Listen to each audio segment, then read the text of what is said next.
All right, welcome back to the Rain Brings Growth podcast. We're on episode 25 with Carter Averill. How's it going, man? Well, good. How are you? Good.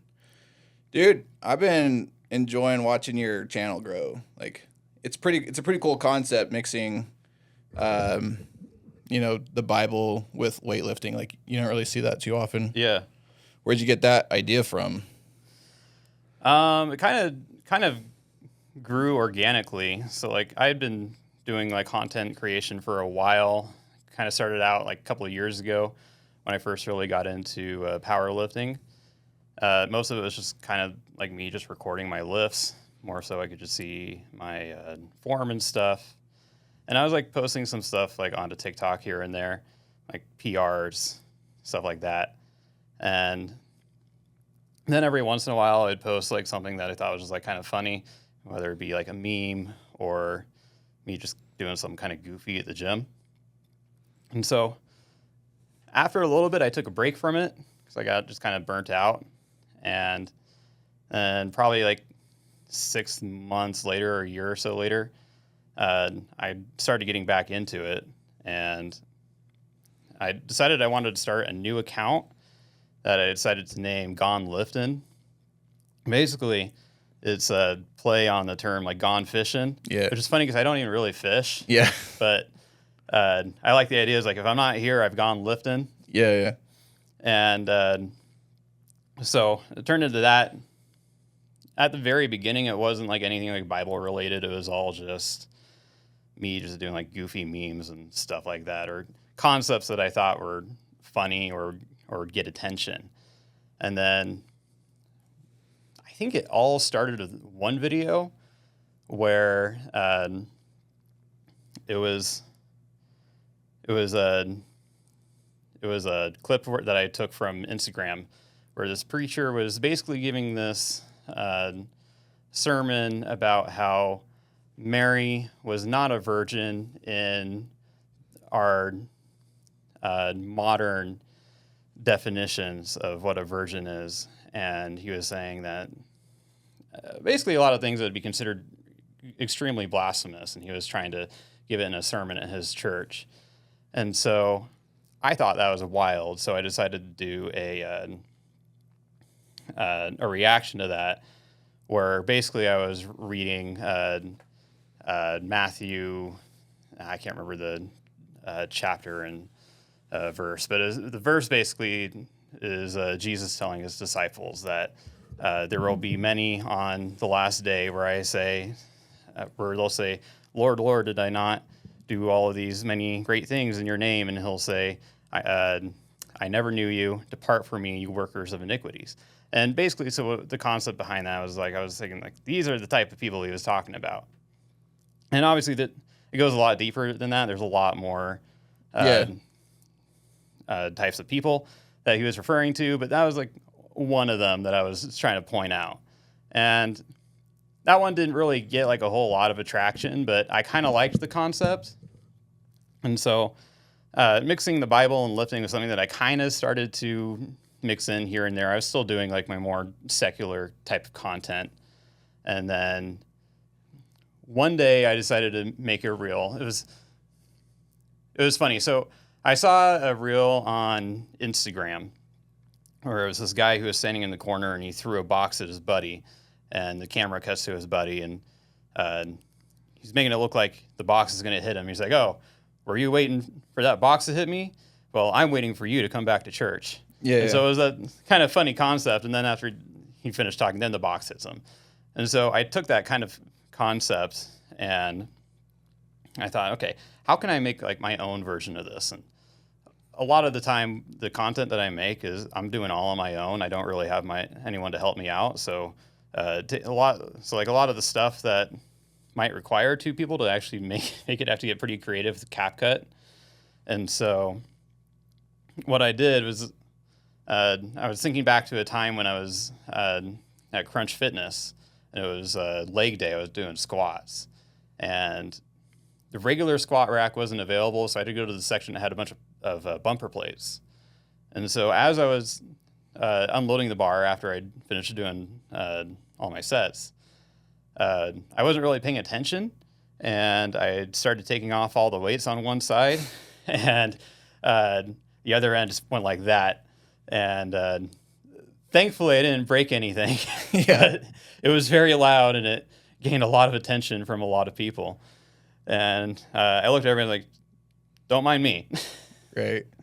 And so I took that, and I was like, "Okay, that could be pretty funny." So I set it up in my home gym, and what I did was I took like one of my 45s, one of my 35s, and one of my 25-pound plates, and because they're all bumper plates, so they're all the same size. I was like, okay, how many could I put on here on one side with nothing loaded on the other side without it tipping over?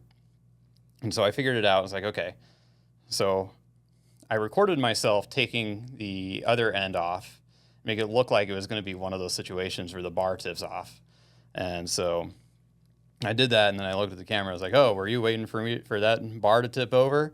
Well, I'm waiting for someone to answer this curious phenomena." And so That's a good hook. it was a pretty good hook. It worked much better than I thought it would, Yeah. and it did so well that I was like, "Okay, I'm kind of liking this like Jesus and lifting content. I think I'm going to stick with it. What can I learn from this hook that I did?" And right now, the video is sitting at 1.1 million views and like 10,000 likes and 2,000 comments. Yeah. And, like 2,000 like comments were like, "Oh yeah, Jesus is king. This is awesome." And then other comments like, "You're a dipshit." Like whatever. Yeah. Right. But a lot of goods come out of that too. Like it's taught me to not really care what the comments say. Yeah. Like I'll read through them from time to time. But someone's like everyone's gonna hate something that you do. Like, Yeah. not everyone's gonna love you, and that's fine. Like the faster you learn that, the more successful you're gonna be on like social media. I think one of the good things is like once you get a reel that goes viral and you get a bunch of hate comments, it's like, okay, this isn't as bad as I thought. It's like if you had one reel that didn't do as good, but then people were starting to hate on it, and that was like the only comments. It's kind of hard. You take it a little bit more as in like you have 60% that's good and not really, it's probably like 80% that are good and maybe only 20% are bad. But then you're like, oh, okay, these are just hate comments. But when you get them in bulk like that, I feel like it's easier to take than like one here, one there, because that like one has more power than all the other ones. But it's weird because even when you think about that concept of, you can have 80% good reviews and you're only really caring about the 20%, and then you're like, but why? Like, I flipped this. Well, it's kind of like the same like theory. Like when you see like a restaurant that only has 1 star, does it really only have 1 star because they have terrible service 100% of the time? No, it's really just because, well, maybe they don't have the greatest service, but Yeah. really because most people have a decent experience and they just won't leave a review. But the one person that has a terrible experience, they'll leave a terrible review every time. Like, how many times have you left a review on something that you really loved versus how many times have you left a review on something that you hated? Yeah, no, that's true. No, I even find myself like going to purchase something on Amazon and be at like 4.4 stars. I'm like, let's see these negative reviews though. What's bad with it? They're fun to look at sometimes too. Yeah. So have you always been like religious, or was it something you just picked up later? So I grew up Presbyterian, and by the time I was around 8 years old, my family kind of stopped going to church and became more atheist, agnostic, kind of. Like, we had tried going to church here and there every once in a while, but it never became like a thing that we stuck with. And from the age of like 9 to 15 or 16, I was a pretty hard atheist. And then I started dating my girlfriend, and she started inviting me to church, and it seemed like an easy excuse to go hang out with her. And so I started going to church here and there, and I kind of went from being an atheist to being more agnostic. So, like, just believing something was out there. You didn't know what, though? Pretty much. And then as the years went by, I kind of went from agnostic to being pretty much like a lukewarm Christian. Or like, I was still going to church every Sunday. Like, I believed it, but Casual Christian. outside of that hour every week, I was like, whatever. Yeah. And then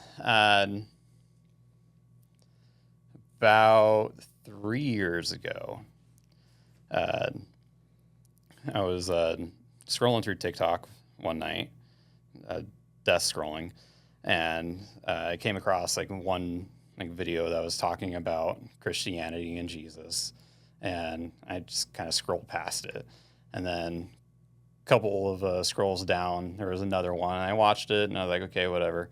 And it just kept coming in my feed, and I get that's like how the algorithm works. Like if you give it 1 second, it'll give you a million. But everything that I was seeing was giving me a lot of really great arguments for why I should really take what I believe a lot more seriously than how I was. And it kind of led to this, I guess you could say, almost spiritual experience where really it was a coming to Jesus moment, really. Like they say, like being born again, like you can be a Christian but not really be a Christian, and then really be born again. And it was this crazy moment that's really hard to put into words. Going back a little bit, before that moment in time, I was an alcoholic. The only reason I didn't drink every day is because I was working nights at the time. It's hard to drink when you're working nights, but every chance that I got, I would go drink. And there are some people who are able to drink alcohol here and there and not have it be a problem.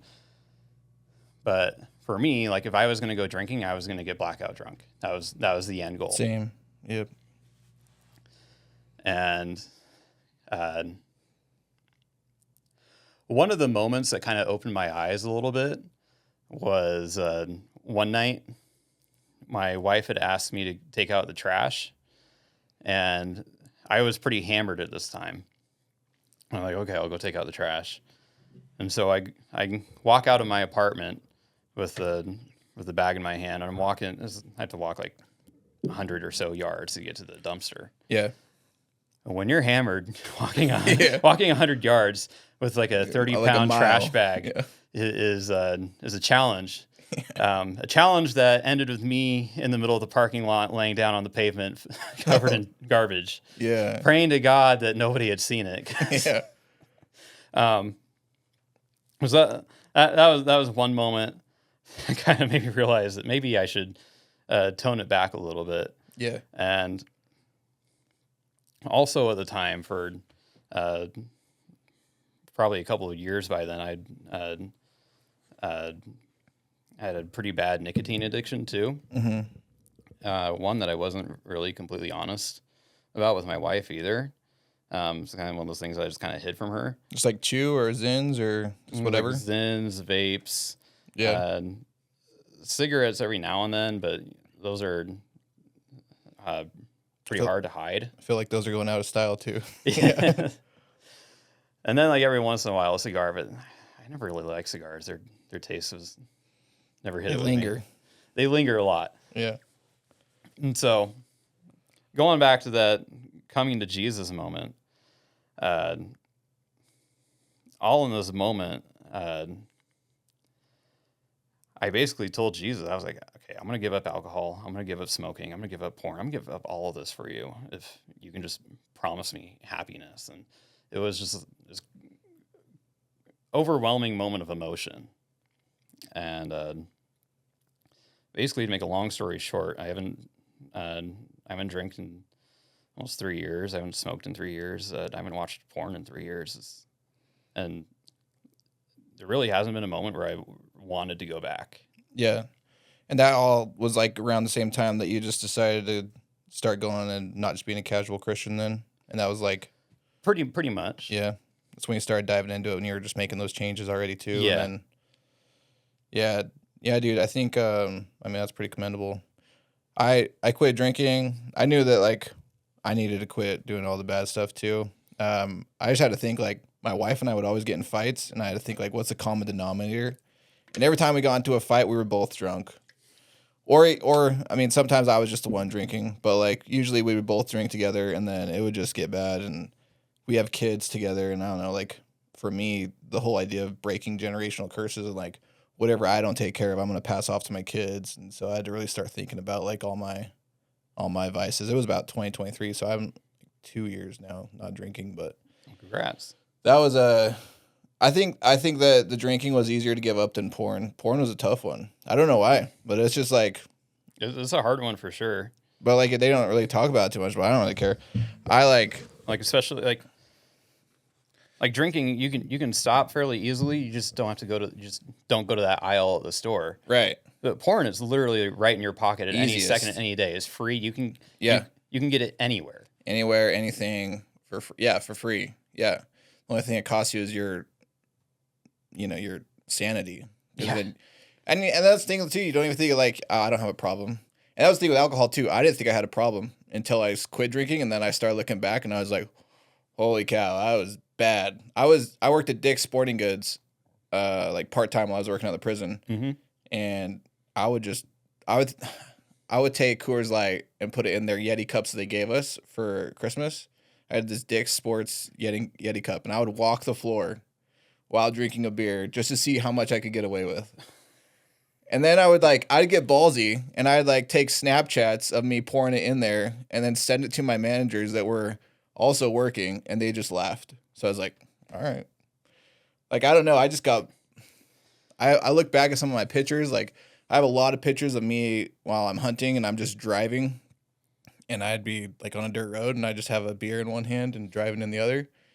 Yeah. And I mean, I had to be driving my knees, I guess, to be taking a picture. But yeah, like I look back and I was like, man, I was so stupid. And like to think too that I had all these kids that like were depending on me to bring home, a paycheck. And if I would have just messed up any of those things, even if I got injured or hurt somebody else, I would have ruined my life. And I was like, man, something's got to change. But yeah, the drinking one, it's weird how I stopped. When my wife found out she was pregnant with our last kid, I was kind of upset. I was like, I did not want to have another kid. And then I was like, I'll show you. And my way of showing her was like, I'm not drinking, which is weird because she couldn't drink at that point either. I was just like, I'm just going to go a month without drinking.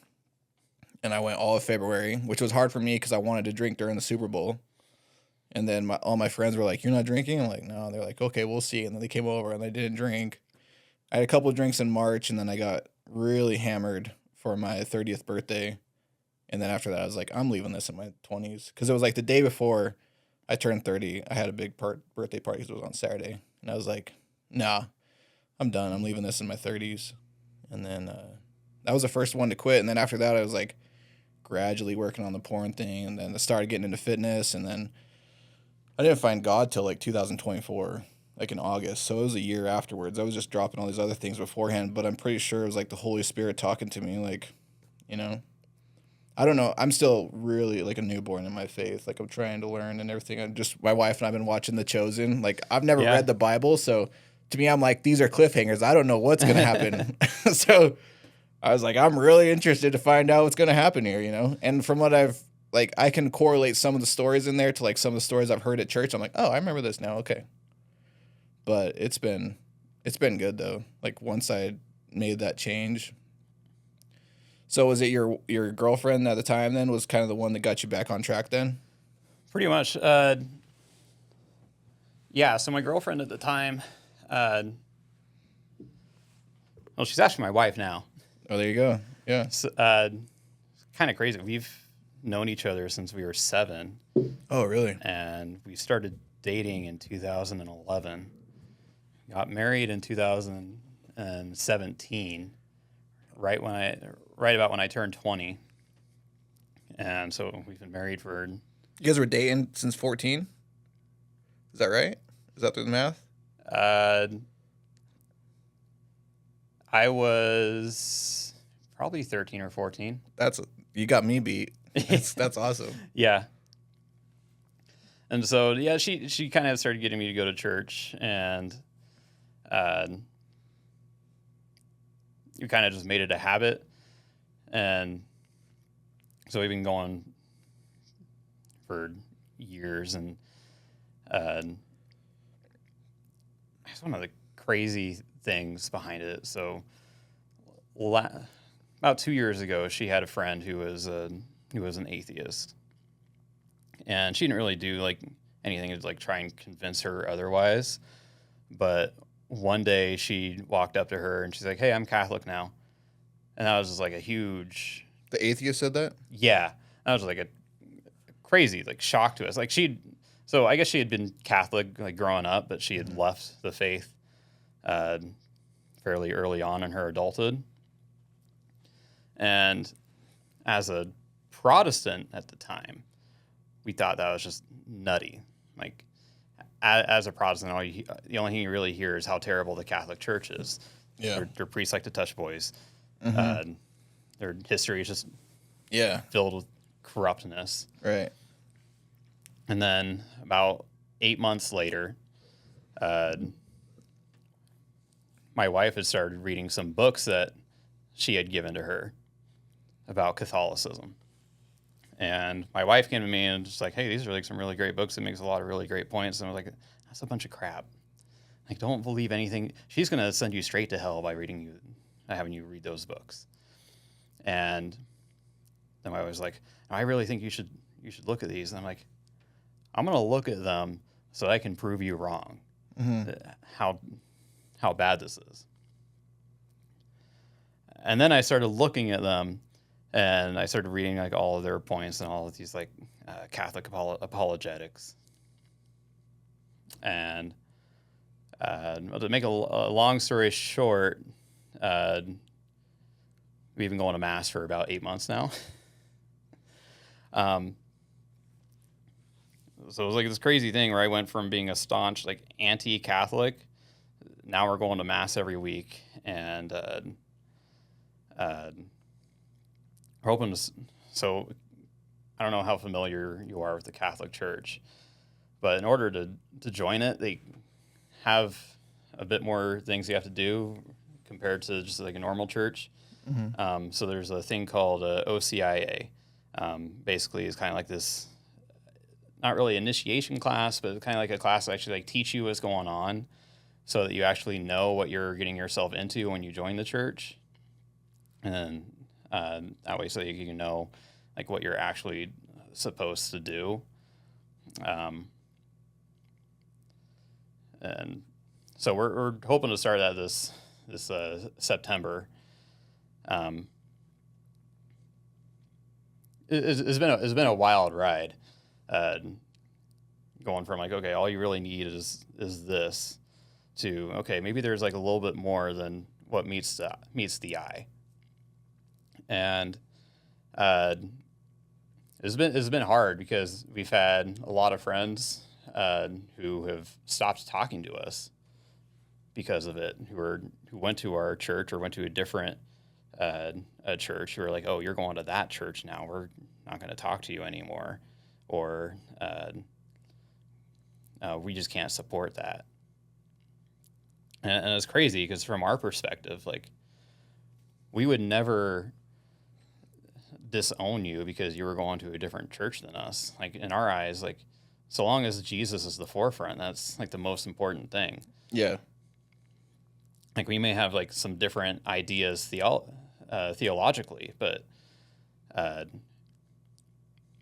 mean, you're still going to church. That's the most important thing to us. Like, I'm more concerned about the people who aren't going to church. Yeah, right. The 99 for the one. And Catholic Church kind of has like a similar stance as well. Like, I don't necessarily want to speak for them because I'm not even like technically a member of the church yet. Yeah. But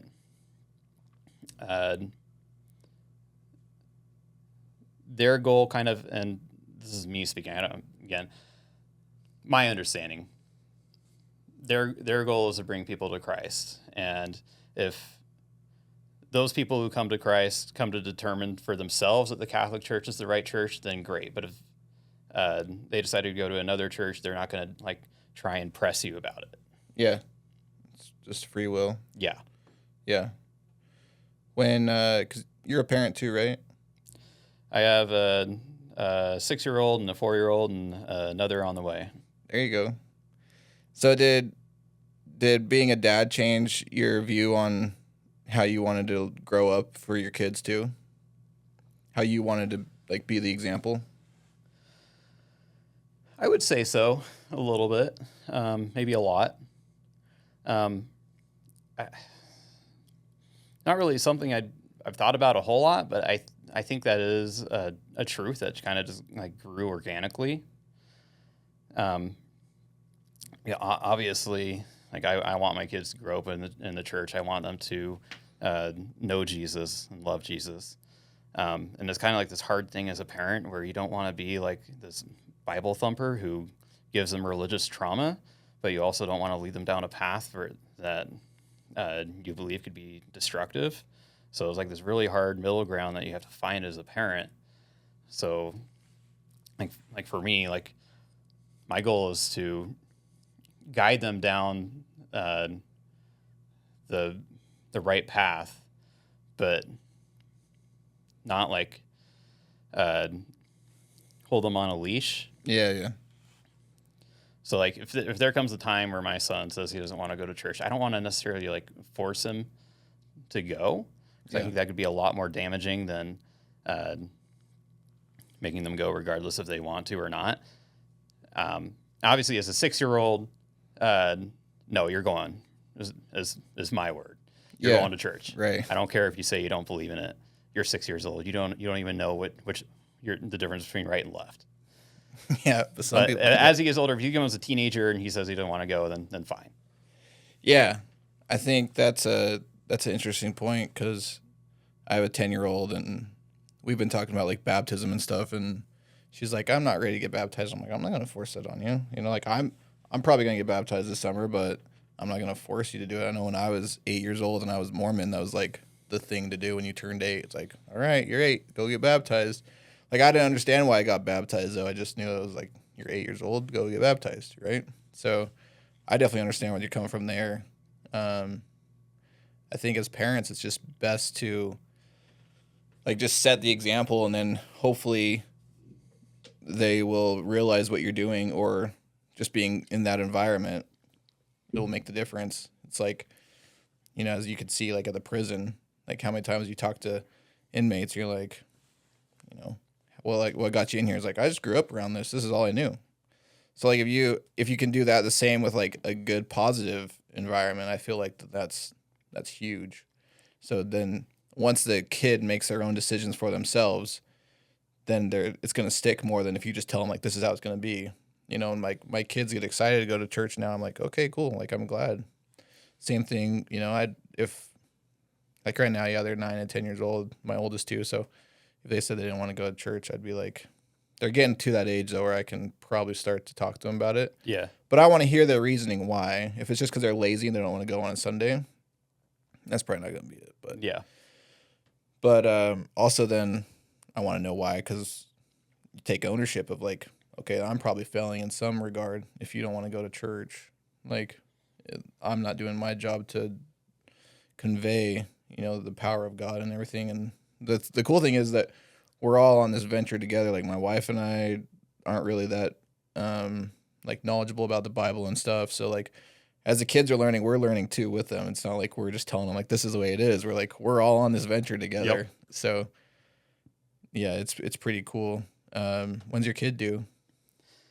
January. Nice. It's funny that you said that you and your wife were together for 6 years, because my wife and I were together for 6 years before we got married, which a lot of people think is crazy. They're like, that's a long time. We were engaged for 4 of those years, but we got together in 2010 and then got married in 2016. So it was like the same window.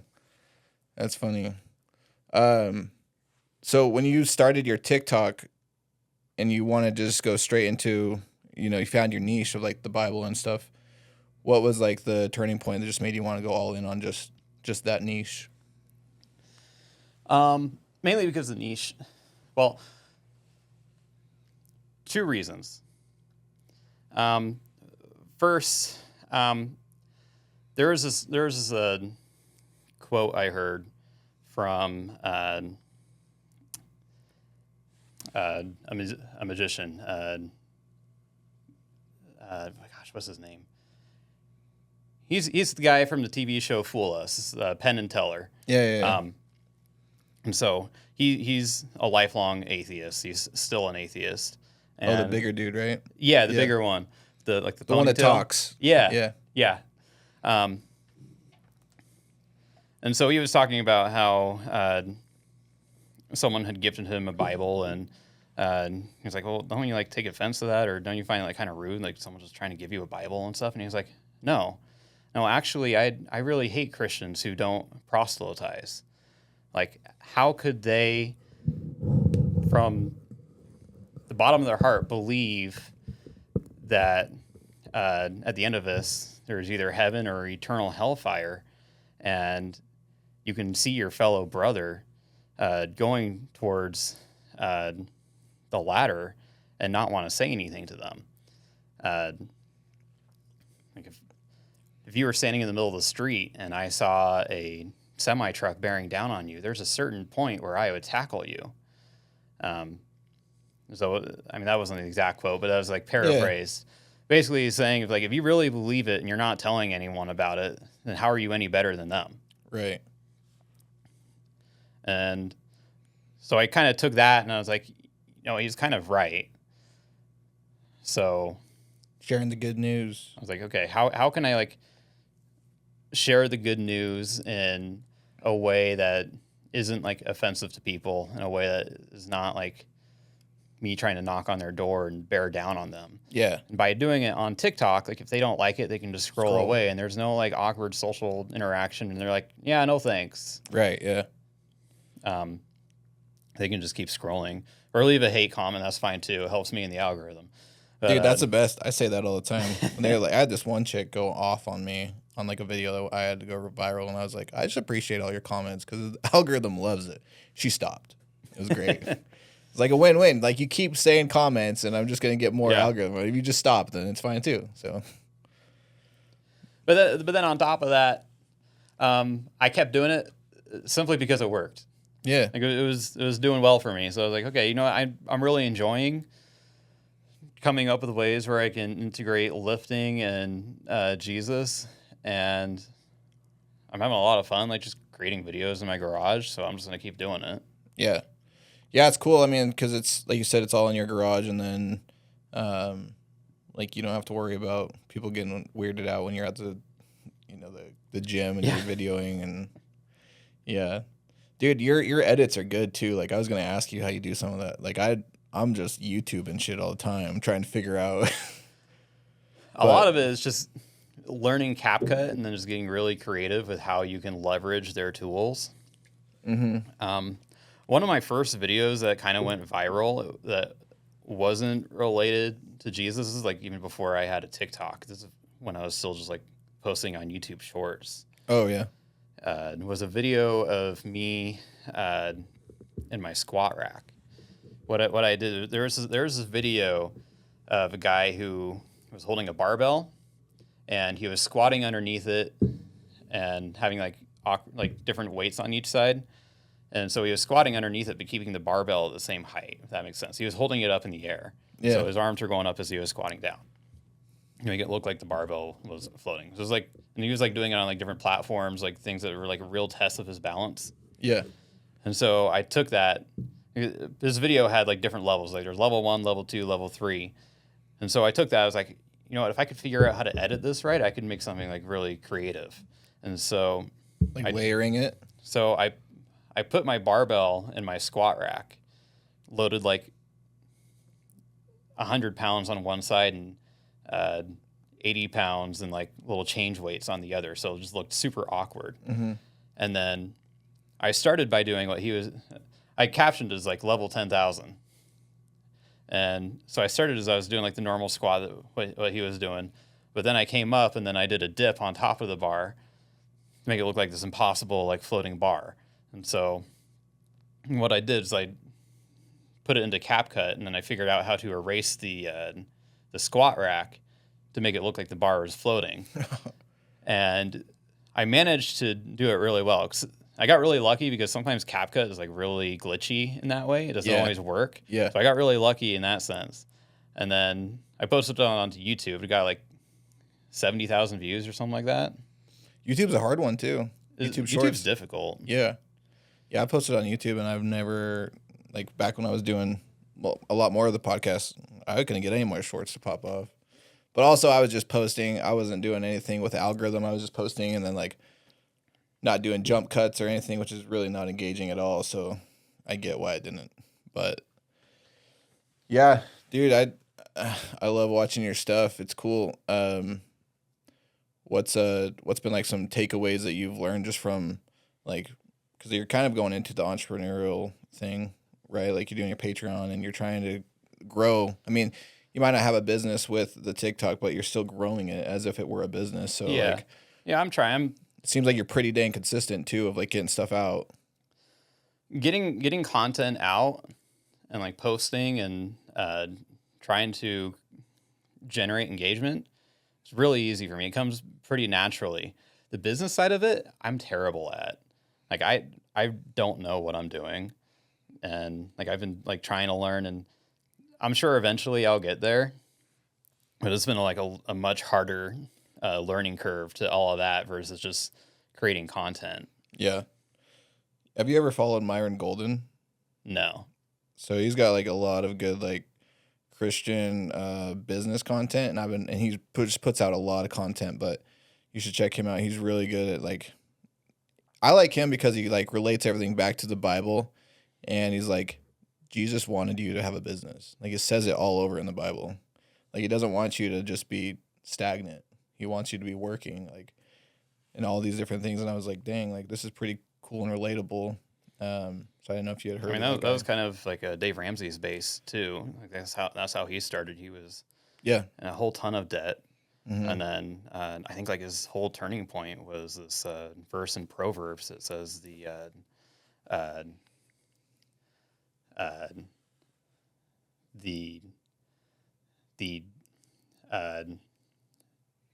debtor is a slave to the lender. Yeah. Yeah, I was a big Dave Ramsey fan. It's funny that you say that because they're like they're both Christian based, but they're completely different. Like Byron Golden, he teaches you how to use debt in a way that's like smart, like for a business sense. And Dave Ramsey's like no debt, which I think if you don't have any discipline in your life, like if you're hard to follow discipline, you need Dave Ramsey. If you are established to that point where you have discipline and you know how to use, you can like discipline yourself to not use debt to go buy liabilities. And I think that's where you need to be. I think Dave Ramsey is great for the everyday person, like the average American. Dave Ramsey is what everybody needs. There's like that 1% where people are really good, really responsible, able to leverage debt in their favor. Yeah, and able to use it in a way that is not irresponsible. Right. I think most people, myself included, have a really hard time using debt in a responsible way. Yeah. No, I 100% the same. Like before Ashley and I got married, we took the Financial Peace University course because the number one reason for divorce in America is financial reasons. So I was like, we need to get this thing taken care of because I don't want to end this in divorce. I came from a divorced family as a kid and it sucked. So like we didn't even have kids at that point, but no, we did have 2 kids by the time we got married. So this is really funny. So my dad actually teaches Financial Peace University. Oh, really?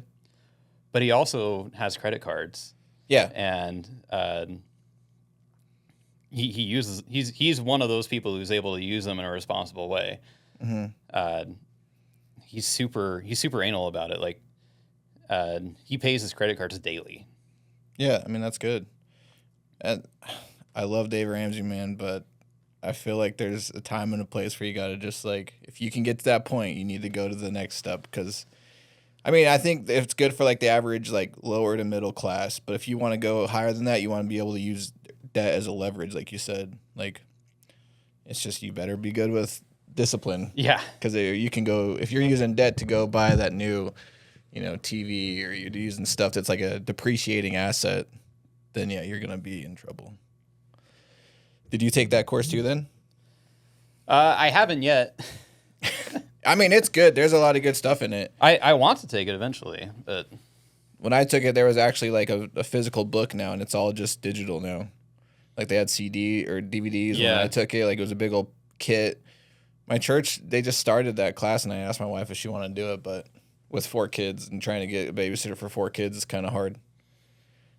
Yeah, it's difficult. Yeah. So what's your goals going forward? Like, where do you see your page going? Where do you see like your content, everything? What do you want to do? Well, so right now the goal is just overall growth.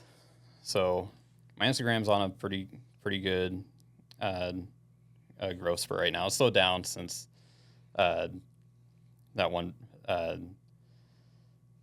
the one video blew up, but it's still going up. And so the goal is to keep building on that. Same with my TikTok and YouTube. I've been wanting to get more into like the long form type of content.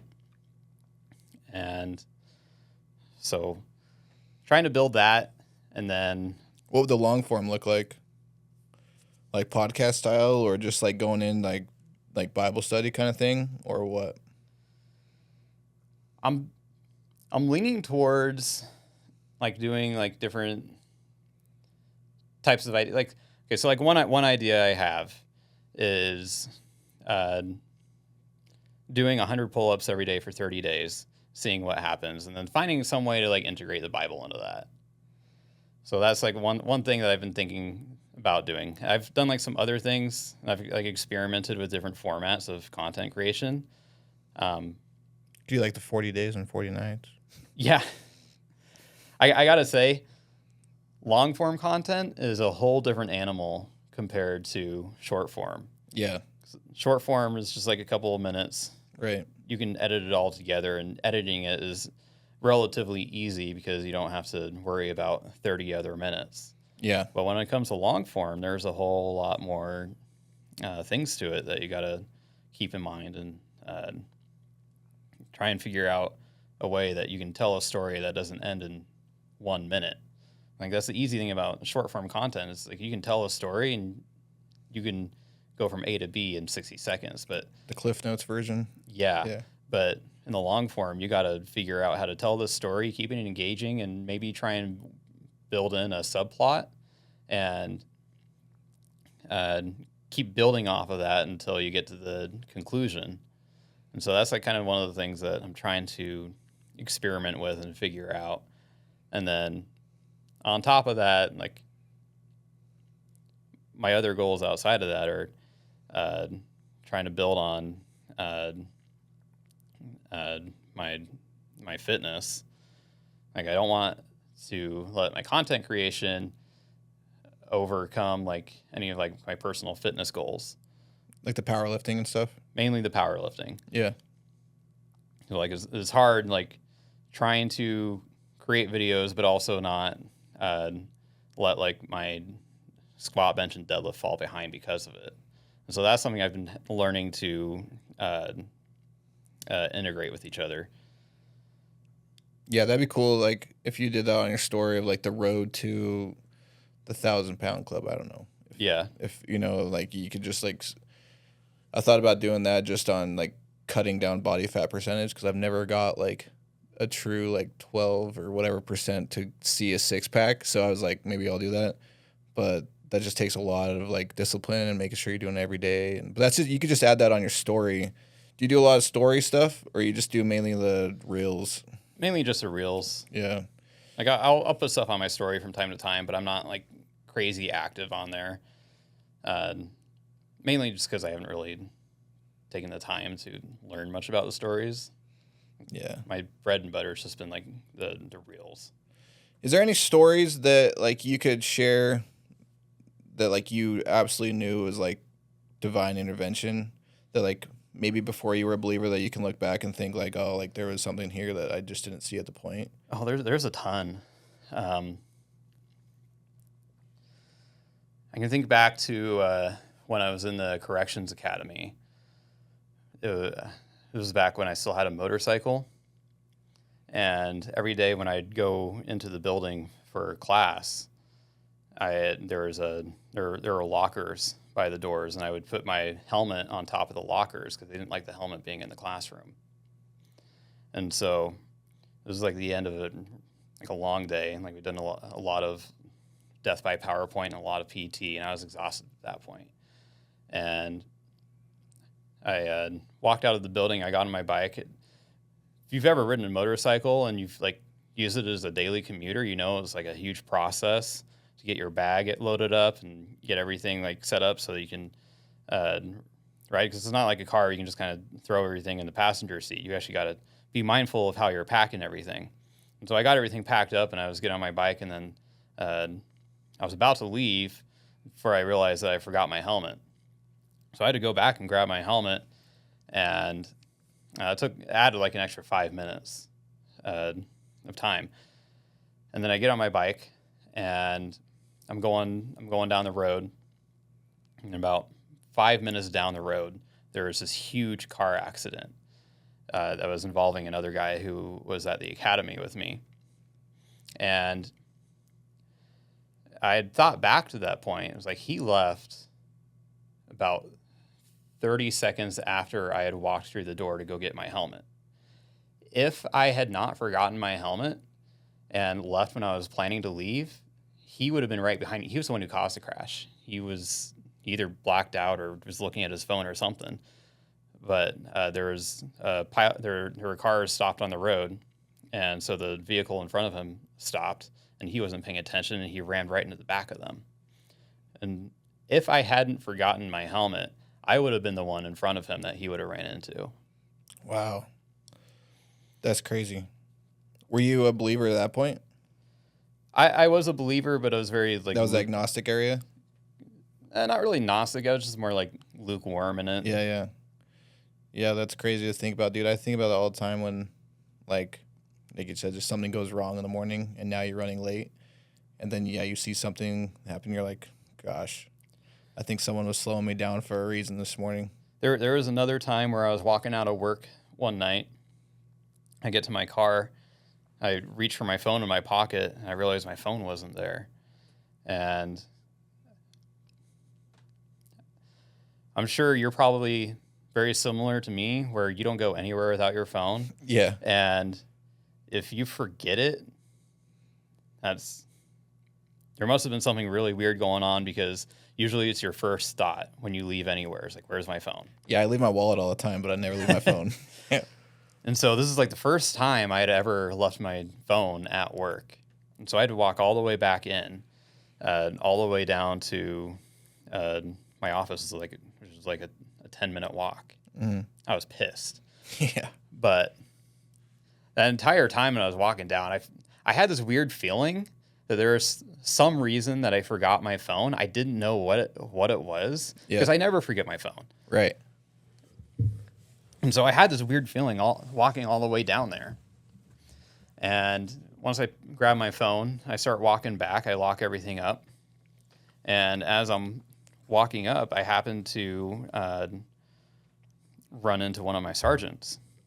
And I was like, oh, hey, how's it going? And from his response, I could tell that something was wrong. Like he was having a really hard time holding back tears. And I was like, okay, something serious is going on. Mm-hmm. And he looks at me, he's like, I just found out my mom died. And I was like, oh my goodness. Yeah. That's crazy. Like, what are the chances that I would just happen to forget my phone on that day, and I just happened to run into him for him to tell me that? And from like a secular point of view, is like, whatever. What are you gonna? What can you do about it? Like, his mom died. Like, that's really sad. But yeah, from a Christian point of view, there's a lot of power in prayer, and so just being able to know that had happened to him gave me the opportunity to be able to pray for him,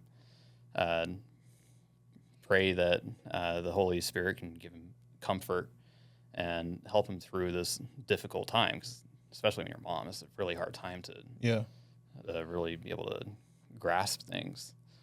And so that was another instance where I just feel like there was some sort of divine intervention. Yeah.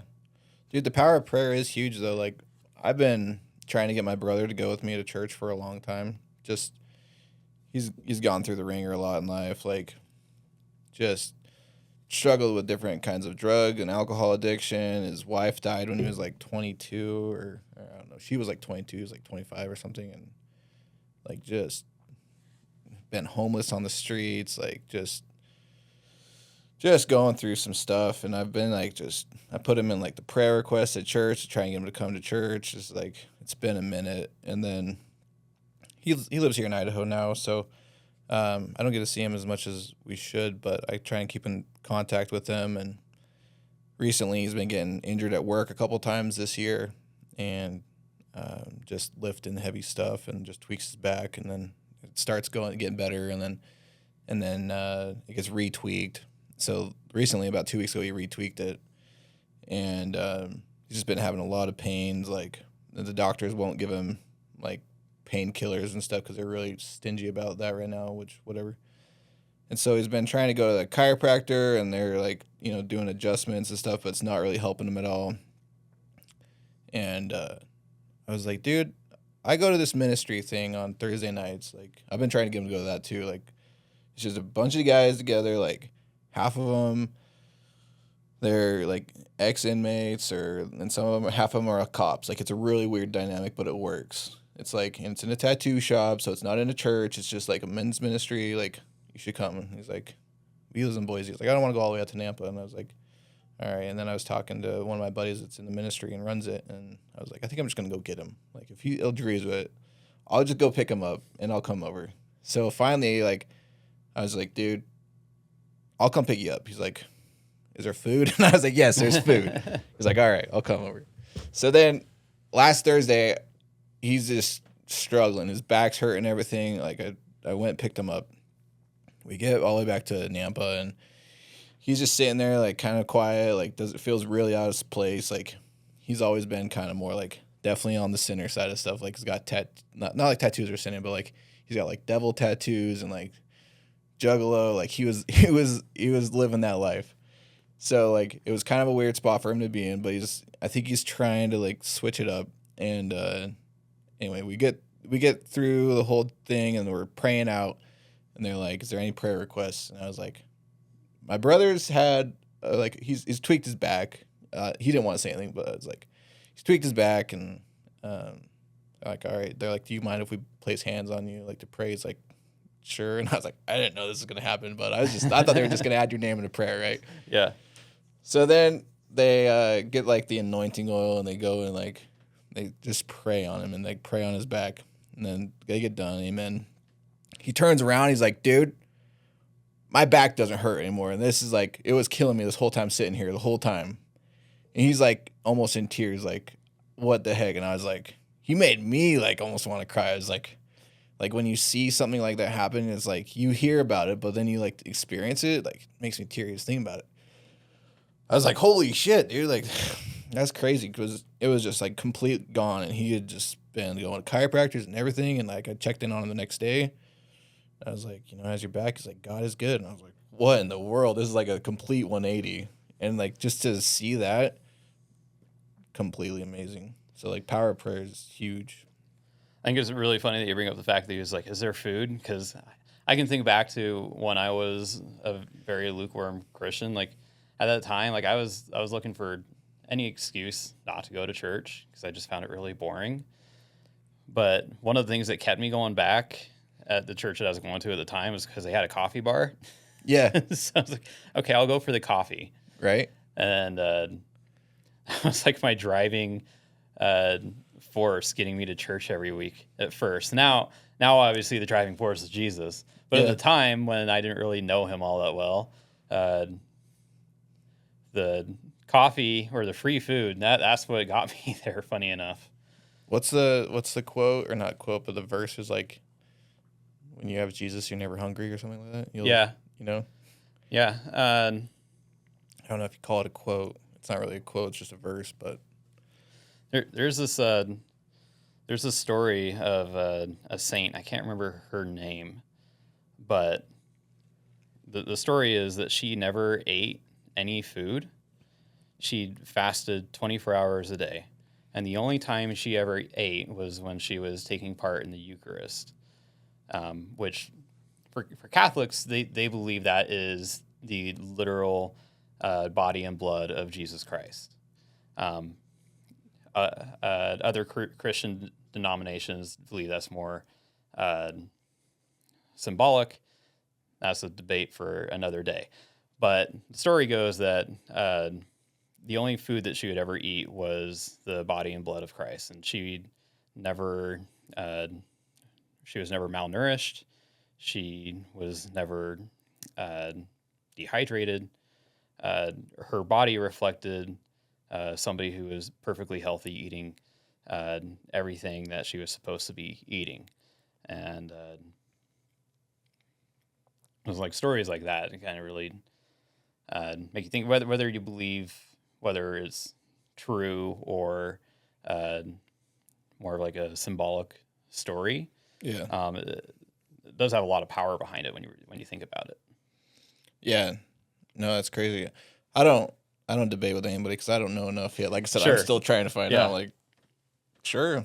Like, I mean, the Bible has 800,000 words in it, and I'm still learning. So. Yeah. Like, there's.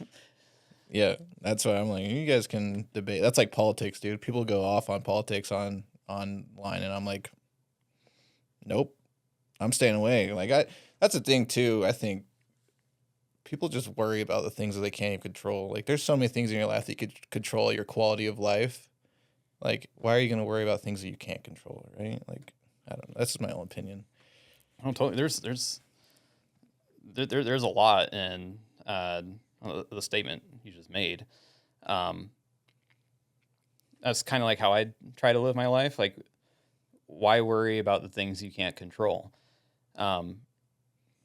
And that kind of just becomes amplified when you have Jesus in your life, because if you're doing your best to live the way that he wants you to live, and you're doing your best to allow him to guide you through your life, then what do you have to worry about? Yeah. You put on the armor of God, you're good to go. Like, though I walk through the shadow of the valley of death, I fear no evil. There's a story of a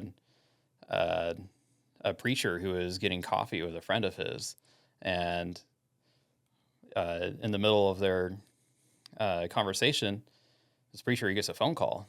It's from the police. The police say, "Hey, your car was just stolen, and it was in a really bad accident. It was totaled. Nobody was injured, but you're not getting your car back." And he just smiled and put his phone down and continued his conversation with his buddy. And a while into that conversation, his friend was like, "What was that phone call about?" And he was like, "Oh, my car was stolen." And he was shocked. He was like, "Well, aren't you pissed?" "No, not really." Like, "Well, why?" "Well, it's just a car. It's just a worldly possession. I have Jesus. Like, what do I care?" Yeah. Well, and then once you realize that you own nothing, everything's a gift, then you're like, yeah. Did he ever get his car back? Oh, I don't know.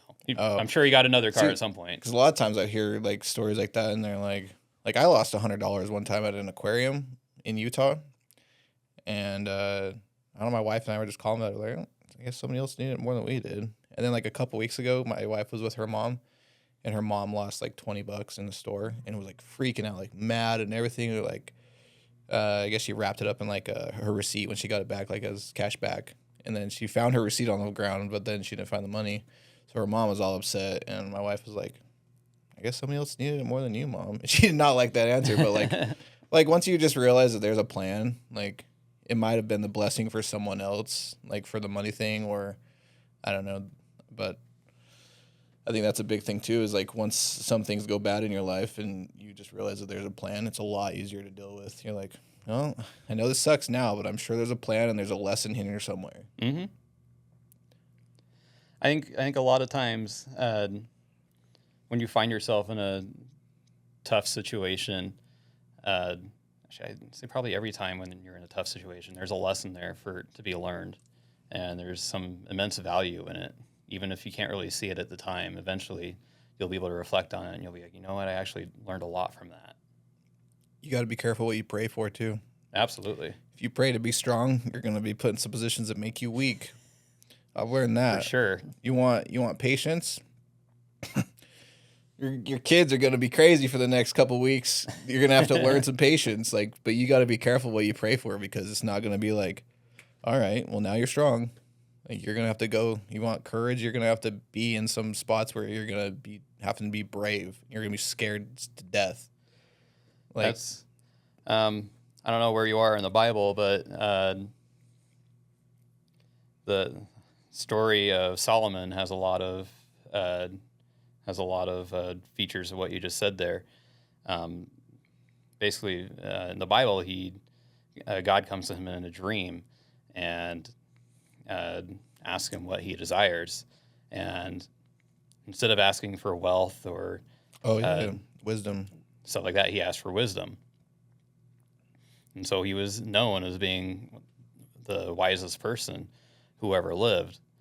But as a consequence of that, he was put in a lot of positions that really tested his wisdom, but also free will. It was like near the end of his life, he struggled a lot with lust. Mm-hmm. And even though he had like all this divine wisdom, he had a very hard time overcoming that. And so I guess putting yourself in that position where you're the wisest person to ever live, you're going to be putting yourself in situations where you're held to a higher standard. And it's kind of echoed throughout the entire Bible. Like, it's pretty well known that priests, preachers, pastors are going to be judged on a higher standard than just your average everyday Christian. And so that's one thing you just got to try and keep in mind when you're deciding what road you're going to go down in life. Yeah. Yeah, I think yeah, that's true. We had this talk the other day with like a pastor, and he was like, it's hard because as you know, the leader of this church, like, he had his kid commit suicide a few years back, and he's like, that's like the hardest thing to deal with, and I got this whole church relying on me to be strong, and like my kid just, you know, did this thing, and now like I'm judged, but like, and then he pulled out his prescription meds for like depression and stuff. He's like, you know, this is just real. Like, what I have to go through too, but yeah, I'm held to a bigger I feel like I got to be held to a bigger standard, but I want you guys to know, like, that we still go through all this stuff.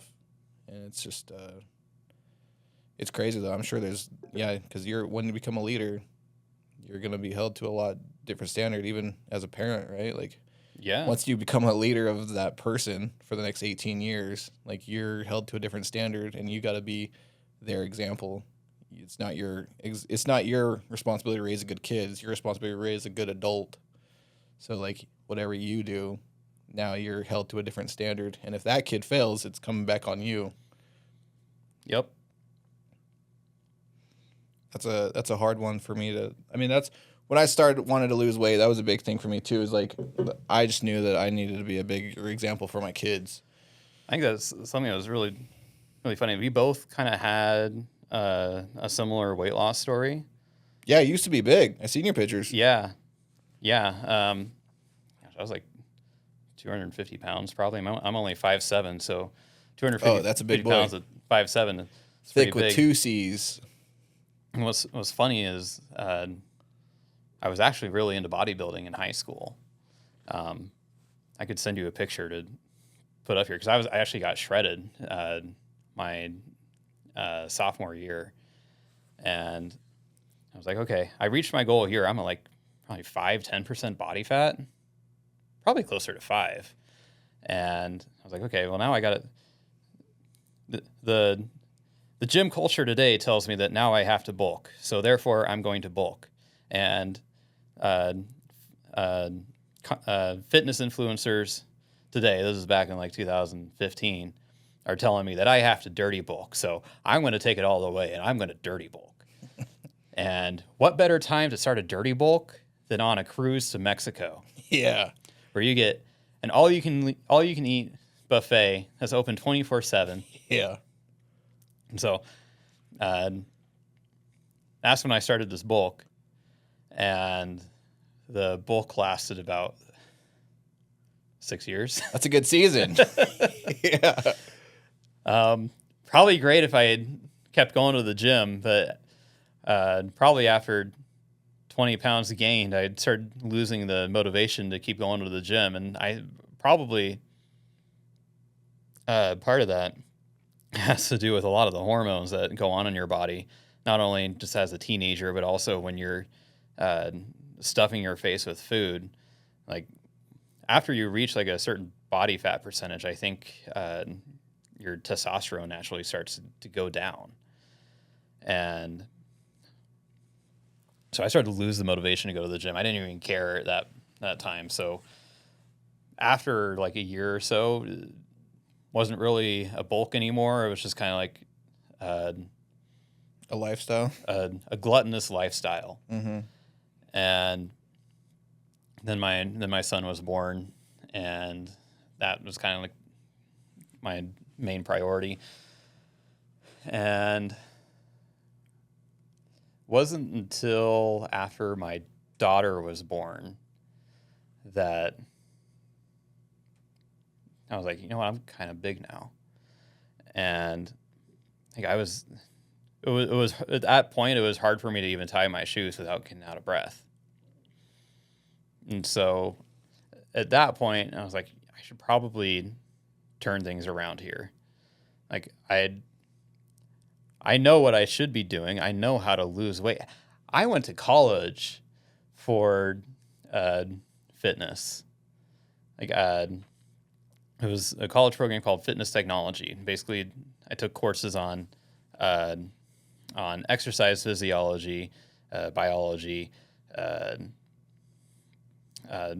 alcohol addiction, personal training, stuff like that. So like, it's not like I didn't know what I was doing or how to turn it around.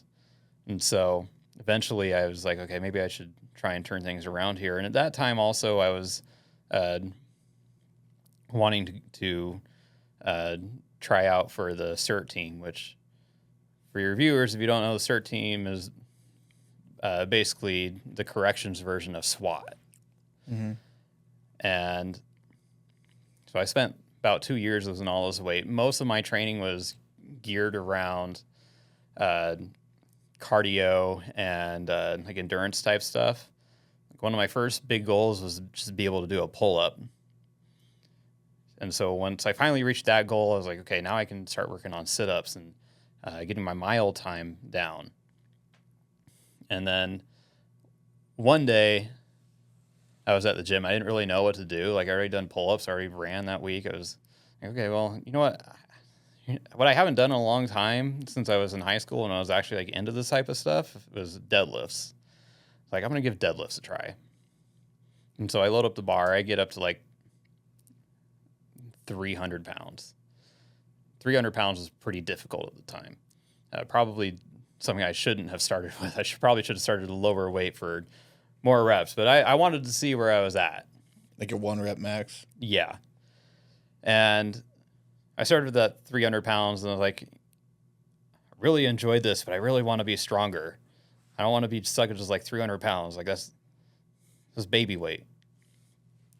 And so that's kind of what launched like my love into powerlifting. And so I was like, well, if I'm going to be a really good deadlifter, I better be a really good squatter and bencher too. Cause I want to be able to compete in this type of stuff because I just really enjoyed it. Yeah. And so I started centralizing my training around those three lifts. And I was still like doing like my other stuff to get ready for CERT, but powerlifting kind of just became my main focus and has really been my main focus ever since then. And yeah, that's pretty much. Did you ever go out for CERT? Yeah, we were at the CERT Academy together. Oh, did you go? Yeah. Oh, sorry. That was a blur, dude. Well, I didn't really know you at the time. And there was like 25 other people there. Like with me, it was mostly just. Yeah, that was a blur, dude. I didn't me, know you were there. It was me and Pena and a morum, who are like the three like guys kind of stuck together. Yeah. You were with your other Oh, squad. maybe it's different because you didn't have facial hair. That too. So that'd probably be weird to see. I had facial hair the first day, and then they made us shave it all, which is the first time I'd ever. What'd you make it till? It was like the second day that I left. Oh, okay. That first day was rough. That was my day. I was like, what the hell am I doing? Yeah. Yeah, I was there for 2 days, and then after 2 days, I was like, gosh, you know what? I have spent the last 2 years preparing for this, and this has been like my biggest goal ever was to become a member of CERT. And throughout all of that, I kind of pushed what my main priority should have been to the side, which was my family. And it took about 2 days of being there to realize that I didn't really care about this as much as I thought I did. And my family should be a lot more important to me than it currently is. I moved my family out here about 5 years ago.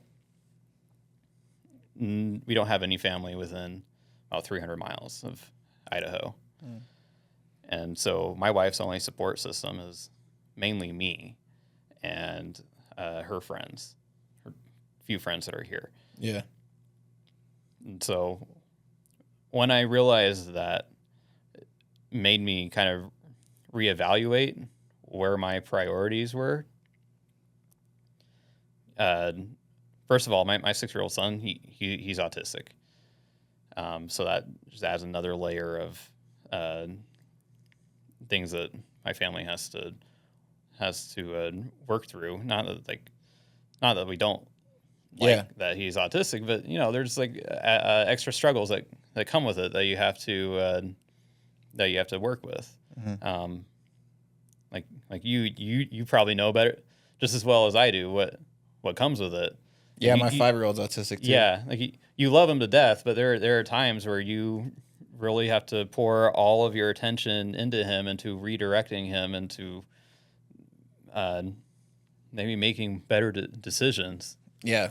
What level of autism is it? He's high functioning. Oh, yeah. Okay, so like level 1 or something like that? Yeah. Mine's level 3 I think he's level 3 still. But yeah, dude. It's just really funny because when it comes to like social interactions with kids his age, he'll normally keep to himself.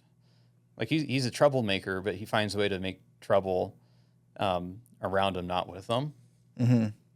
But when they're like older adults in a room, I pointed this out a week ago to my mom. We were at a wedding together, and it was just like for my cousin's wedding, and so like my kids don't really know any of those people very well, but he was the most social person there. He was going up to everyone. He walked up to the bride and gave her a hug and said, "I love your dress," and he had never even met her before.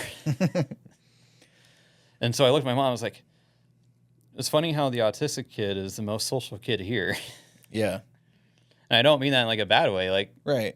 Yeah. No, that's funny.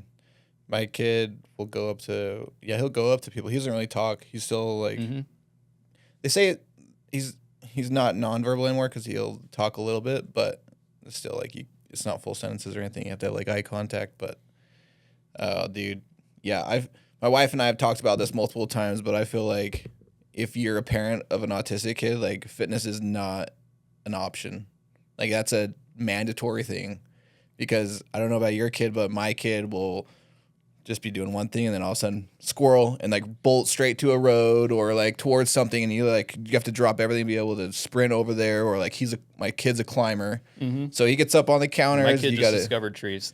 Yeah, so like you got to be able to bring him from up top and put him down, and like, or my kid will go dead weight if he doesn't want to do something, and you got to be able to like lift him up and like all these things. And I'm just like, this is just a huge eye opener to me about fitness and like being, being in shape. Cause it's just like, I've seen some crazy videos of like parents that aren't in shape, and I'm not judging, but it's just like at one point you got to be able to be like, if I'm not in shape and my kid's running into a road and I hurt myself running after him or I trip because I'm not in shape, like, and I can't stop him, like what a crazy thing to have to see. Like I was split second away from watching my kid get hit by a car in the front of our house.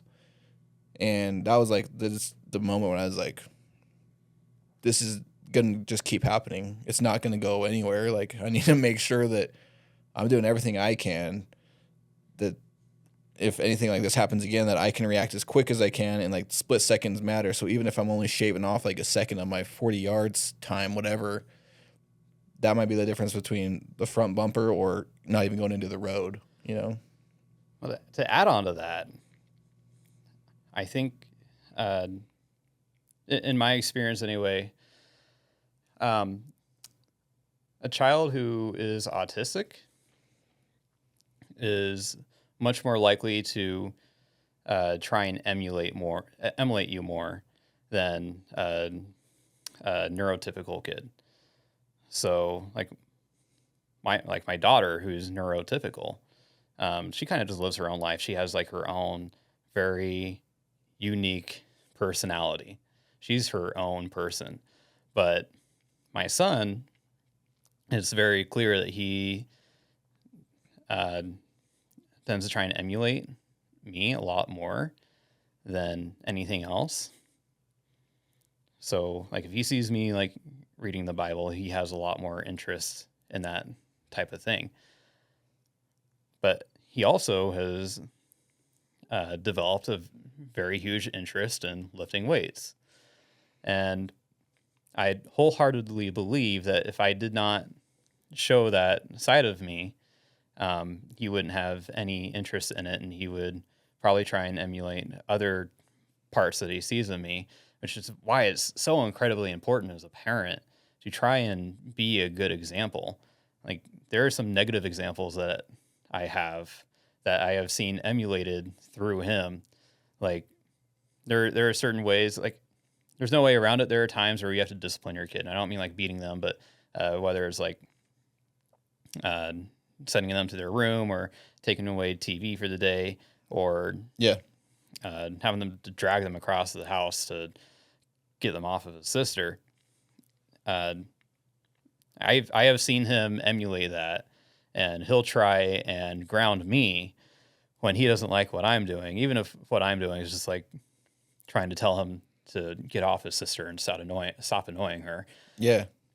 But the way that he processes that is he's like, oh, well, he's being mean to me, so I have to punish him. Mm-hmm. So I think it's one of the hardest things about being a parent to an autistic kid is trying to find a way to parent them without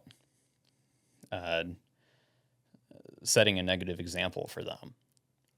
Yeah, because they're going to make their own decisions, but if they can feel like their own decision is what you want them to do, it's like a game of like psychology somehow, like still giving them that environment, but it's their decision to want to do it. I mean, that's pretty cool. We started praying with our kid at night, our autistic son, and then the older kids, we'd pray with them as like a group, but like when we put them in bed. Now, we prayed with him for so long that he doesn't talk that much, but he'll say like just little snippets of like the beginning of the prayer, and then like some like good night sleep or something like that. He'll say like little snippets, and he'll tell us like how to pray. So it's really cool that he's like picking up on it. He started doing this thing, like popcorn reading, where like you got to just be paying attention because someone will call on you, and then you got to be able to take over. So like my wife and I, he likes like hugs or whatever. So like he's laying down, we're like kind of hugging him, and we're praying at the same time, like just talking into the blanket kind of thing. I don't know. It's just how he likes it. So my wife will start praying, or I'll start praying, and then he'll tap you on the head like, mom's turn, dad's turn. And you gotta like take over right where he's praying. And you're like, okay. And he just goes back and forth. It's the craziest. I've never seen it before, but he just loves it. And then he like says amen and everything. Like, so it's cool. Like he's picking up on these things, and he knows like, all right, time to go to bed, time to pray. And then like, it's just autistic kids are very routine anyway. So like if we can just put things into their routine that is good for them, then I mean, that's just the way you got to do it. it's cool because now he knows it's time. Like, okay, time to pray, time to sleep, whatever. That's just like he always does those things. Time to eat, time to pray. It's like time to whatever. I think it's a song or something he's seen, but Yeah, we do the same thing with my kids, and my son in particularly has uh, developed a really great love for the rosary. He calls it his prayer necklace, mm-hmm.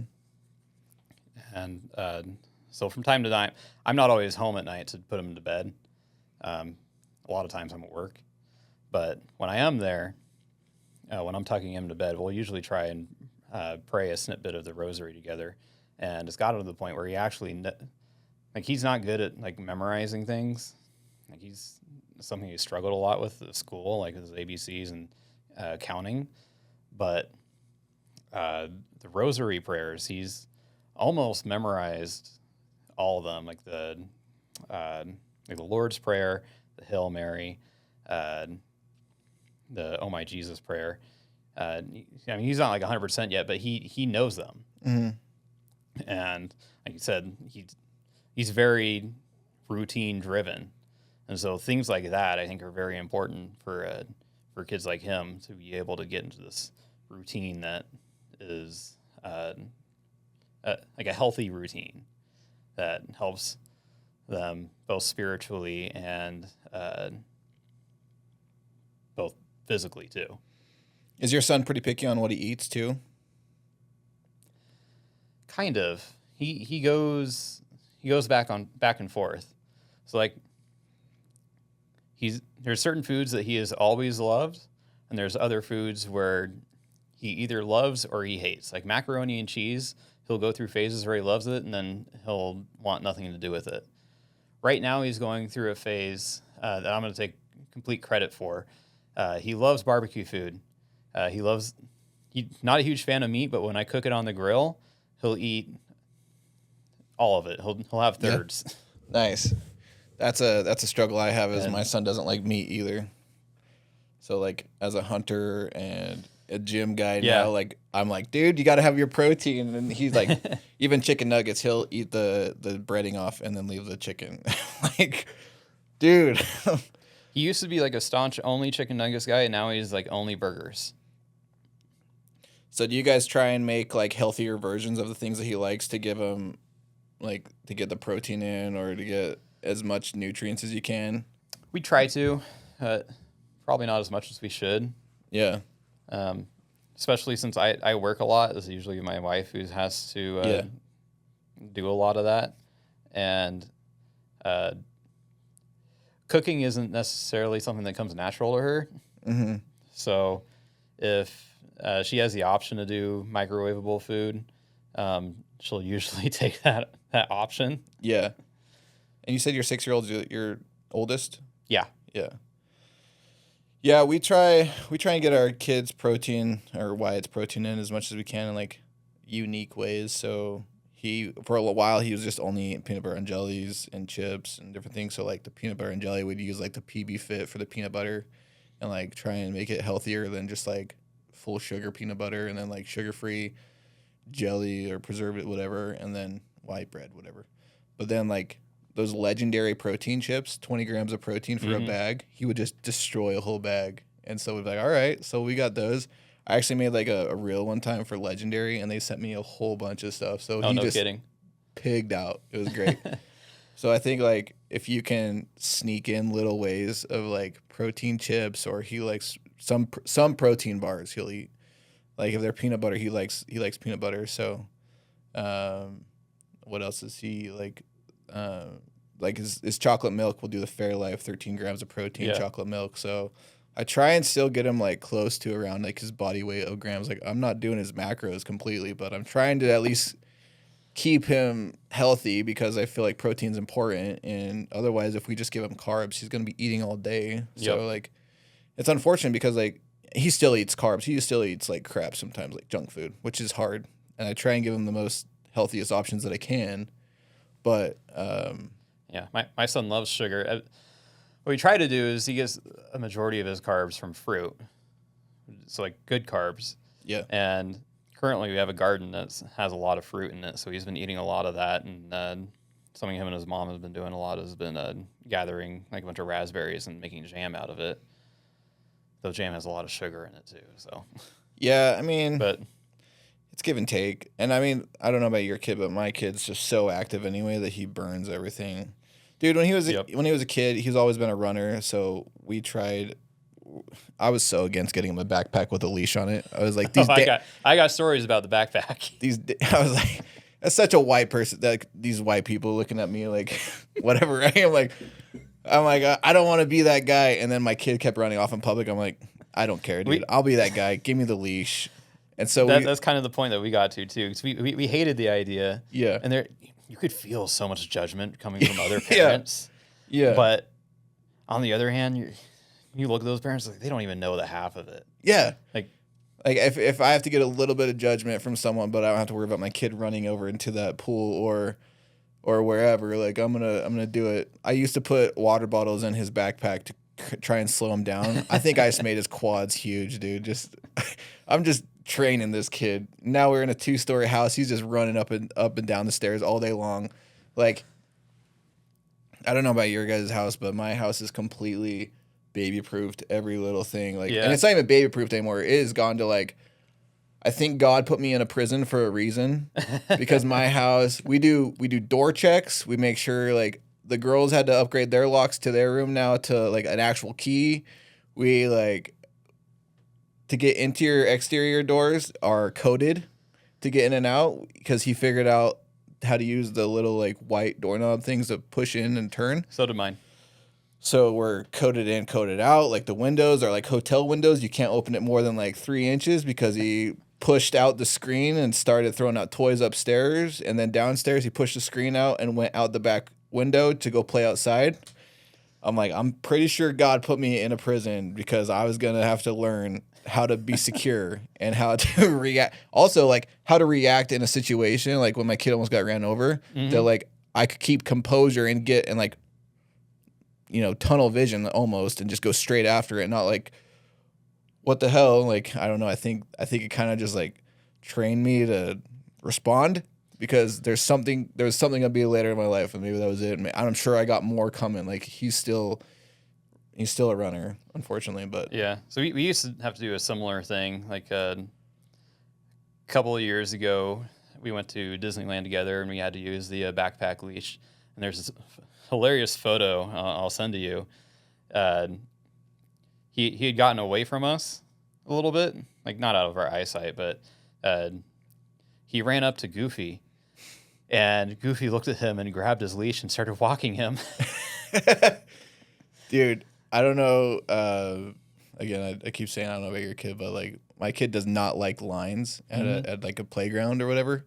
He will go like, people will be waiting for the slide, right? And he'll like, what are you guys waiting for? Like he'll just go, and like it's kind of embarrassing because I'm trying to like hold him back, but at the same point I'm like, he's already up there. I can't hold him, and he goes, and then the worst is when we go to Roaring Springs and you're in the kid area and there's like the lifeguards that are like waiting for each kid to go down the slide. Why it's like, what are you guys waiting for? There's a water slide. He will go book it straight past all of the other kids that are waiting. The lifeguards feel weird. They don't want to touch him. So he just goes straight down, and I'm like trying to stop him. And then I just like, whose kid is this? I don't know whose kid this is. He just doesn't, he won't understand the lines. Yep. That was the wonderful thing about Disney is they have something called a DOS pass. Yeah, we're getting that. So when we went there, we were able to be like, hey, he has high functioning autism. Is there any way we'd be able to get this pass for him? And you're like, oh yeah, absolutely. So it was basically a free fast pass to get to the front of any line. Like you had to pre-schedule it, but it was we were able to use it to get to the front of a lot of lines. Yeah, to our own advantage. But also so that he wouldn't have to be that kid in the middle of a 2-hour-long line. Dude, yeah. Making everybody's... My kid kicks his seats when we're at a stoplight. So, yeah. Like, thinking about a 45-minute to an hour line was just terrifying, and I was so terrified. But, yeah, we just looked into that. We're going to Disneyland in September, so I'm freaking out, dude, because, one, they've never been on a plane before, so we're going on a plane, confined area, like...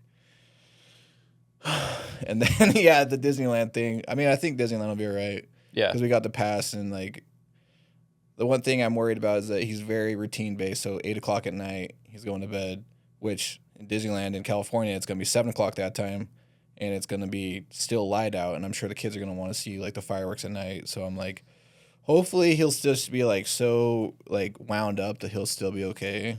And I'm sure he'll adjust. Disneyland is super stimulating, yeah, and so I think it'll be easier for him to yeah, not even really notice that, since there's so much to see, so much to look at, and so much to do.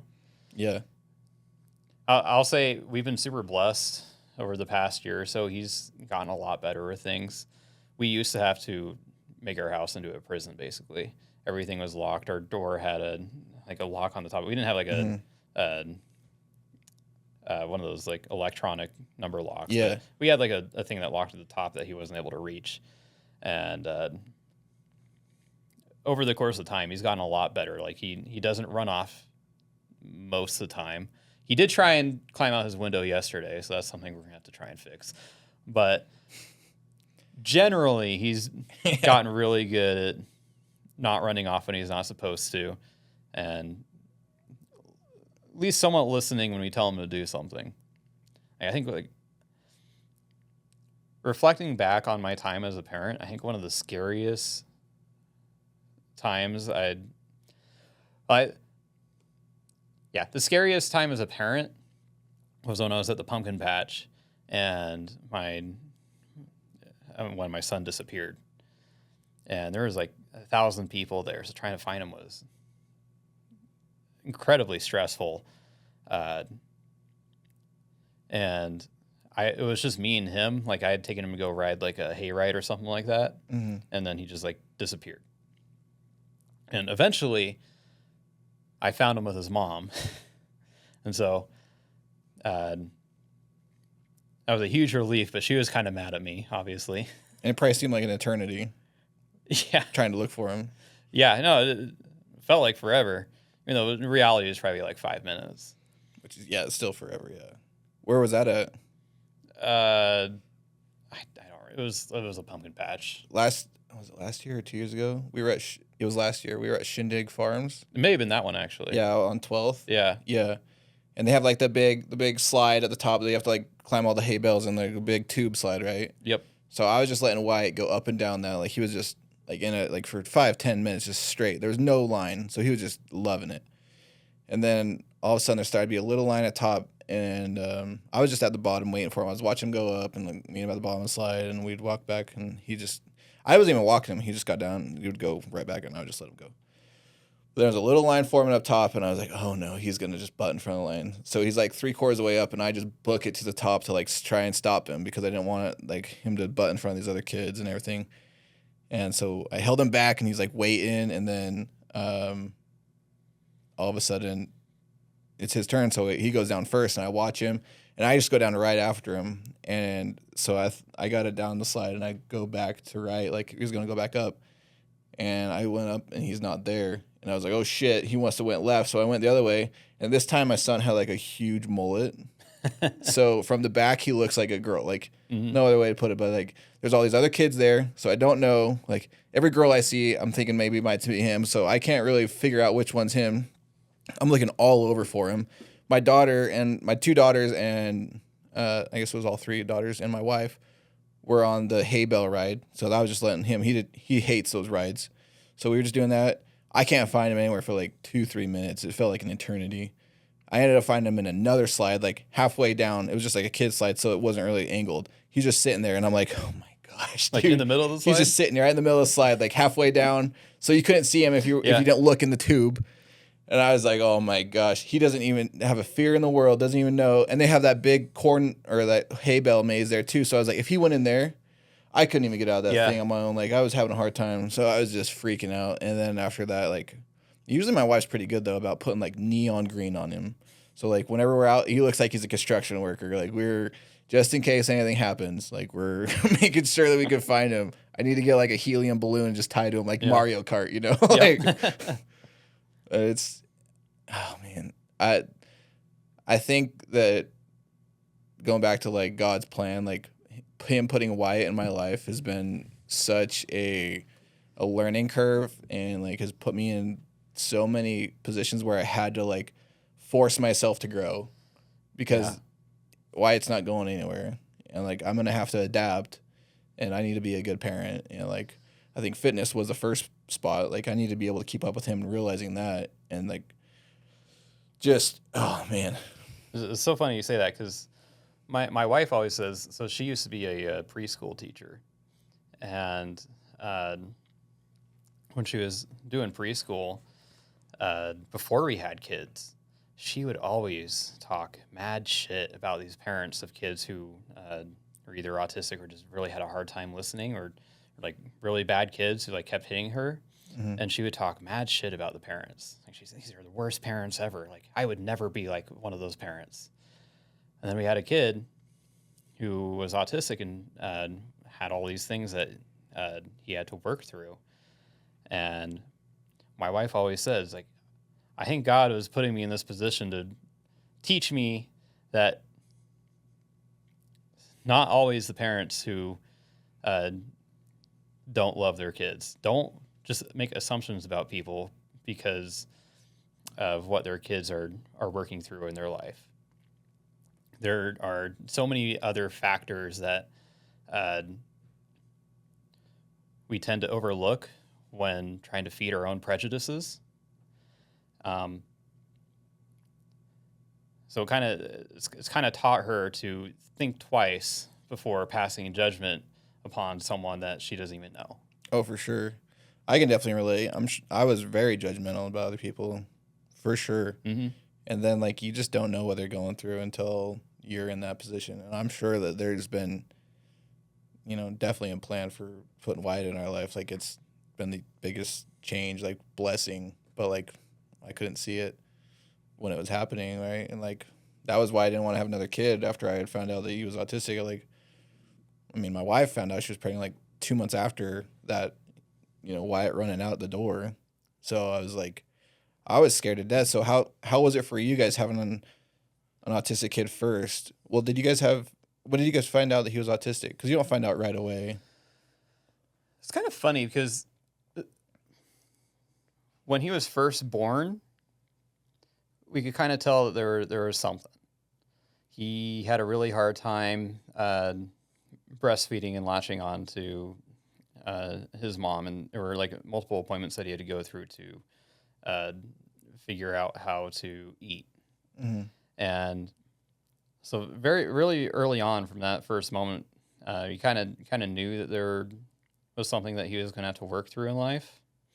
And as he grew older, it became more and more clear that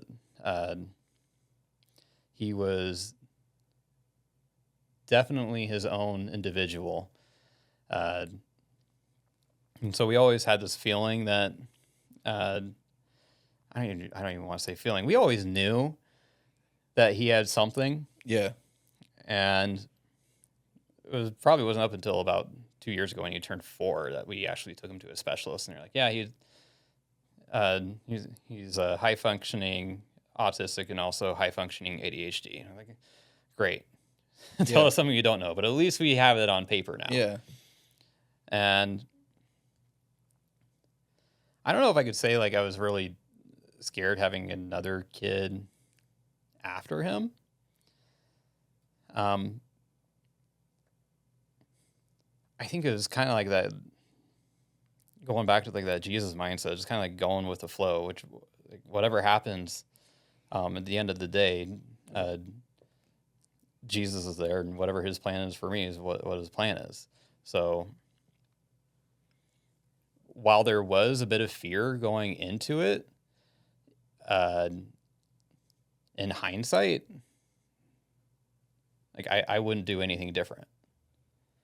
Like there was a lot of unknowns, but now that we're there and kind of past that point, she's 4 now, and we have a third on the way. Like every kid in some shape or form, whether they're neurotypical or have autism or ADHD, or maybe they have Down syndrome, in some way they're a blessing. Mm-hmm. And whatever they have, in some way, there's going to be something that we can learn from that. And my goal, regardless of what they have, is to be the best parent that I can be to them and to be the best example that I can be to them. And I guess like whatever it is, I'm gonna face head on and do my best. Yeah. No, that's cool, man. I think every kid brings their own set of challenges and lessons for sure. Like I was, like I said, like I was my last kid, I wasn't really wanting to have another kid. I was pretty scared after having Wyatt. Like I was, like I didn't think I could handle another one. And but that last kid made me realize that I needed to change a lot in my life. Like that got me to quit drinking. That got me to like start pursuing a different path in life and like get into shape. And so like if I wouldn't have had that kid, I would have been just comfortable and complacent, and I would have been like, okay, this is it. Like I was at that point. If you would have asked me like before my wife got pregnant the last time, like if I was gonna retire with the prison, I would have 100%.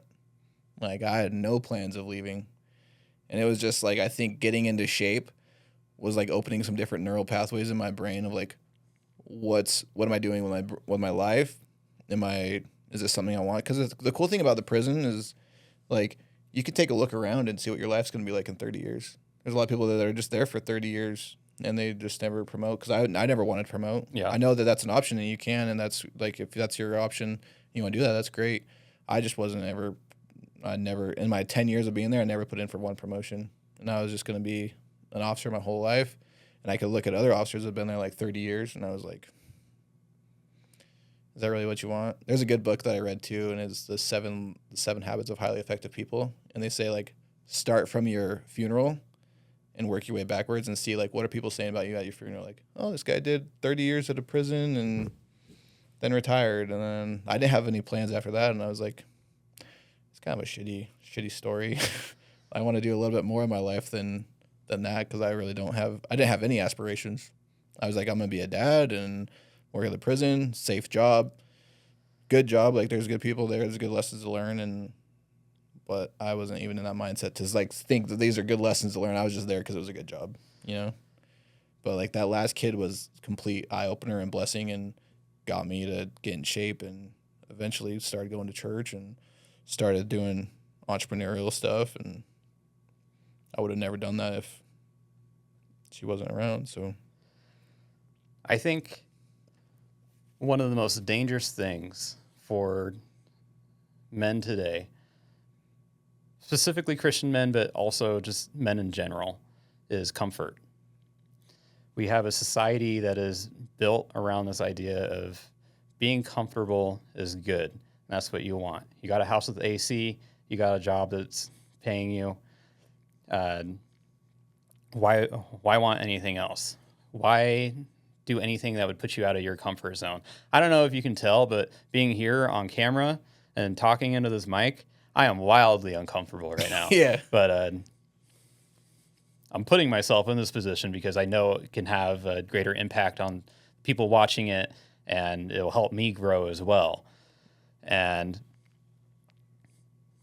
I think if people only allow themselves to be comfortable, they will never grow and be able to become stronger men. Like eating whatever you want, engaging in gluttony every day, never going to the gym. That's a very comfortable lifestyle. Mm-hmm. And going to the gym and not eating ice cream every night, super easy. But getting out there, going for a run, lifting weights, that's not always an easy thing to do. And even for me, that's still something I sometimes struggle with, that I have to fight. You're purposely putting your body through pain. Yeah. For growth. Yeah. And some days, like, I'm really motivated. I want to go out to my garage and lift some weights. And other days I wake up and I'm like, fuck this. I don't want to do that. Mm-hmm. Why am I doing this? Yeah. And I have to keep telling myself, you're doing it for you. You're doing it to create a better version of yourself. If you can be a better person than what you were yesterday, how great are you going to be in 5 years? How great are you going to be in 10 years? And this isn't like a pride thing, like trying to be better than my neighbor. I think one of the hardest things for people, especially in the fitness community, is comparing themselves to other people. And I've fallen into that trap too. There are like certain fitness influencers out there who are like, I can deadlift 600 pounds. Well, I want to deadlift 600 pounds just so I can do what they do. And I want to deadlift more so that I can be better than them. Yeah. But the vision, the main goal should not be that. It needs to be the only person that you should compare yourself to is, well, Jesus won, but yourself. If you can be better than who you were yesterday, that should be the only goal. Trying to live your life with pride and be better than the person who's next to you is just going to lead to destruction. Right. Yeah, I definitely agree with that. I think that too, comparison, like they say, like comparison is the thief of joy, right? Mm-hmm. So I have some different ideas on that because comparison can be the thief of joy, but I think too that comparison can show you what's possible. But you got to be comparing yourself for your day one to their day one. So there's a right way and a wrong way to do it. Yeah, exactly. Like, yeah, and I think the reasons that you're comparing yourself to is like you said, you don't want to do it for ego or anything. But like if you're overweight and you're comparing yourself to somebody else that is in shape, but they were also overweight, like that could give you a comparison of like, okay, something's possible. But if you're just doing it just to be like egotistical, like the 600 pound or deadlift, right? It's I think everything comes back to intention of why you're doing it. Why are you comparing yourself? So if your intention is for ego, that's not a good intention. But if you're like comparing yourself to someone else in a way to better yourself and not necessarily trying to think of a way to word this. If you're comparing yourself to someone else as a way to better yourself, that's good. If you're comparing yourself to someone else to be better than them, that's where the problem comes. Right. Yeah. It's like envious. Yeah. Yeah. That's like the 10th commandment. Do not covet thy neighbor's belongings. Well, their body is one of their belongings. So if you're coveting over how they look and you want to look exactly like them, you're breaking one of the commandments. Right. I think you hit on something there too about like motivation. And there's a lot of mornings where you're not motivated and you don't want to do it or whatever, right? I think as a parent, like it's crazy to hear another parent say like that they're not motivated to get into shape or they don't have any motivation. You're like, like if you're a parent, like your motivation's got to be your kids. And that's what I tell a lot of clients too. Like when I'm talking to them and I'm like, why do you want to get into shape? They're like, I just want to lose 10 pounds. And I was like, you're going to fail. If you just want to get into shape because of yourself, you're going to fail every time. Because how many times have you tried to get into shape for yourself and you failed? If you make the reason your child or I want to be better for them, how hard is it for you to let your child down versus letting you down? It's a lot harder to say like in the morning when you're like, I don't want to go to the gym.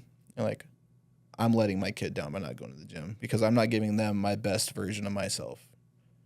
And like, yeah, even if you don't give it 100% of the gym, like those little days of like 40% here, 60% here, 100% here, 20% here, like those are so much better than 0, 0, 0, 0, 100, 0, 0, 0, 0, 0, 0, 100. Like those little days will stack up and your kids will also just see you putting in the work. And it's okay to tell them like, I do not feel like going to the gym today, but I'm still going to go anyway. And I say like, definitely tell them you don't feel like going to the gym, but you're still doing it because later in life when they don't want to go to soccer practice and you're like, I don't want to go to the gym. You're like, remember those days where I don't want to go to the gym, but I still got to go because I know the end goal. Like you like playing in the games, right? But you don't like practicing, but you got to be showing up every day. So like you need to be able to show up first for yourself so that you can show up for your kids. And that's where I think a lot of people get backwards. And I know I was one of them is like, I tried putting my kids first and like, I can't go to the gym because of my kids.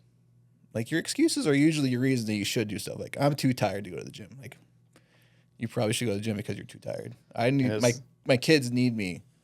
Your kids need you to go to the gym. Like it's so, and you could just flip the script of like your excuses. 100% of the time are usually the reason you should be doing something. Oftentimes you find excuses because you are looking for an excuse. Mm-hmm. Like if you're not going to the gym because you're like, well, I just need to spend more time with my family. Is it really that I need to spend that extra hour of watching TV with them? Or is it just because I don't want to go to the gym? Yeah. And set an example for them. I posted a meme on my Instagram a while back where it was that guy who was a little stick figure riding a bike, and it was him riding his bike. He's like, I can't wait to go to church. And then he grabs the stick and he sticks it right in the spokes and falls off. He's like, oh man, guess I can't go today. Yeah. It was like that kind of mindset. Right. Like if there's like an actual reason you can't make it to the gym or make it to the church, like say you like actually got in a car accident that was not your fault, then okay. But if you're coming up with reasons Yeah. that aren't actually reasons, then you're just coming up with empty excuses. For sure. Yeah, I think too, like a lot of people say they can't go to the gym because they have their kids. And I think like there's a lot you could do without even going to the gym that could involve fitness and your kids, and they would love it. Like just going on a walk, or, you know, like my kids love it when I throw them up in the air. Like that's a pretty good workout. You do it enough. You have enough kids too. Like you got sets of like a lightweight, a heavyweight, and a top weight, right? So you could just like make it into a game. Like kids will like, they'll do the same thing you're doing. So if you're gonna start doing like air squats or something, you could get the whole family doing it. Like My son loves doing push-ups. He's not very good at them, but he loves doing them. Yeah. He loves running too. So like when we're at the park together, I'll make a game out of it. I'll Making be like, games okay, huge. run to that tree and then come back, and I'll time you on my watch. Mm-hmm. And I'll tell him how fast he was, even though it's pretty meaningless because he doesn't really know what the time really means. Like he understands it, but he's like, I don't know. Like it's the like difference between 33 seconds and 35 seconds, but he's excited about it every time. Yeah. And I think that's one of the reasons I feel so blessed to have a home gym is that he's actually able to watch me while I work out, and he loves to do that type of stuff too. He loves lifting weights, and I have like a little tiny barbell that he likes to pick up from time to time. Yeah, that's so cool. I think it's awesome when, you know, kids are emulating you all the time. My wife does. Sometimes she'll do like workouts on YouTube and just do like body weight stuff, but then she'll get the girls involved with it, or even my son will start like trying to do stuff, and he loves it when they're counting down like how many seconds are left. He loves counting, so he's like counting on the screen. And my wife will do like some air squats. He'll do air squats and pick up like the 2-pound weights or whatever. Like it's pretty cool to watch them, but you're building these things in their head of like, this is what we do, like a routine. And even the neurotypical kids, like they'll still pick up on routines of like, this is what we should be doing. Yeah. So I just want like, I gotta do some more videos with my kids for sure, like doing workout stuff, because that's a big one. Like a lot of parents are just like, I just don't have time to work out because I have kids. And I think that's just you gotta involve your kids too, because like I'm just learning a lot about fitness right now and about nutrition, and like I'm still learning every day, and I don't think I'll ever stop learning. But like I'm just learning now. I wasn't taught this stuff as a kid, so like I want to teach my kids even like how to meal prep their snacks for the week or whatever. Like they're home now for all of summer. They were homeschooled last year, so they were home anyway. But like we had them learning about how to read a nutrition label and like why is protein important for you and what it does to your body. And like meal prepping I think is big, because then it teaches them also like a budget, like with actual money, like this is what we have for the week and this is what we split it up, and then it just takes away options too of like of just going and getting fruit snacks and like I already have this like protein cookies or whatever, they make protein muffins like Kodiak cakes, they do it themselves. So it's like just teaching them these things, and then they can pass it down to their kids. I think that's one of the reasons it was so easy for me to get myself back into shape, was because I kind of had that foundation already built as a kid. And growing up, my dad was very into cycling, not necessarily like racing, but he would do like bike centuries and like distance riding. And as a younger teenager, like when I was like 13, he started involving me in that. We actually built a bike together, a road bike that I still have to this day, and we did a lot of bike centuries together. So like one was called like Reach the Beach. We would start in the Portland, Oregon area and ride all the way to the coast. It's like 100 miles. Oh yeah, I've heard about that one. There were other rides that we did. They were kind of like in like the Central Oregon area, and then the biggest accomplishment that me and him ever had together was something called Seattle to Portland, and we did it probably like 3 or 4 times. Name's pretty self-explanatory. You start in Seattle and ride all the way down to Portland. And one year, we looked at each other and like, let's do it in one day. There's a very small percentage of people who do that ride in one day. It's about 204 miles. Most people will stop about 2/3 of the way there and then do the last 70 miles the second day. And in previous years, we would get to the hotel around 3 or 4 o'clock in the afternoon. We would start at about 5 a.m. And we're like, okay, well, once you get to that point, once you're at 120 miles, your body is already kind of in this state of just going. Mm-hmm. So what's another 70 miles? I'll tell you what, 70 miles is a lot. And so we did this whole ride in one day. It was about 14 hours of riding. I think we ended up getting into Portland after the finish line had closed, but we still did it. And I'll tell you what, we never did it again. Yeah. But having that sort of mindset instilled in me from an early age is what has really helped me as an adult, and I'm incredibly grateful for that. Even like as a kid, there were times where I resented my dad a little bit because like I don't want to do this. Like, Yeah. I don't want to say he was forcing me to do it, but in a way he was, and I hated it at the time. I was even a douchebag sometimes. Sure. I mean, as a teenager, like what Yeah. teenager isn't? Right. But looking back at it now, 27 years old, I am so incredibly thankful I had a father who actually cared enough about me, who was willing to force me into certain situations that might have made me uncomfortable. Yeah. I think that's a big thing that a lot of parents I can see get wrong, and I'm not judging, but I'm judging, I guess. But like you want to be kind to your kid. But like what version of your kid do you want to be kind to? Do you want to be kind to the version they are now, or do you want to be kind to the version they'll be later? Cuz you can give your kid all the candy and stuff right now that they're going to want, but that's not being kind to their adult version. So like you can teach them now that like, you know, you can have candy sometimes, but we're not going to have it all the time, and you can eat these healthy things and you can go exercise, or you can let them do whatever the hell they want to do. And now they're older and they're obese, and now they're going to have kids, and they got to either learn about that or they're going to hand that off to their kids. So which version of your kid do you want to be kind to? Well, you see it as a reflection in our society today. We have this victim mentality where there's a bunch of adults who, as kids, were always given whatever they wanted. And now as adults, when they don't get what they want, they just throw a big fit and blame everyone else for their shortcomings. Yeah. Yeah, no, I see it a lot with before my brother kind of like went through a come to Jesus, well, without coming to Jesus.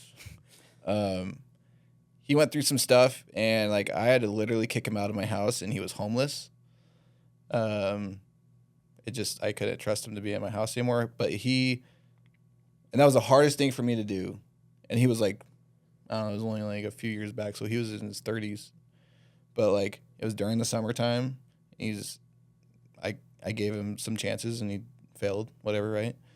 But he came back to me after like a year, and he was homeless for the whole summer.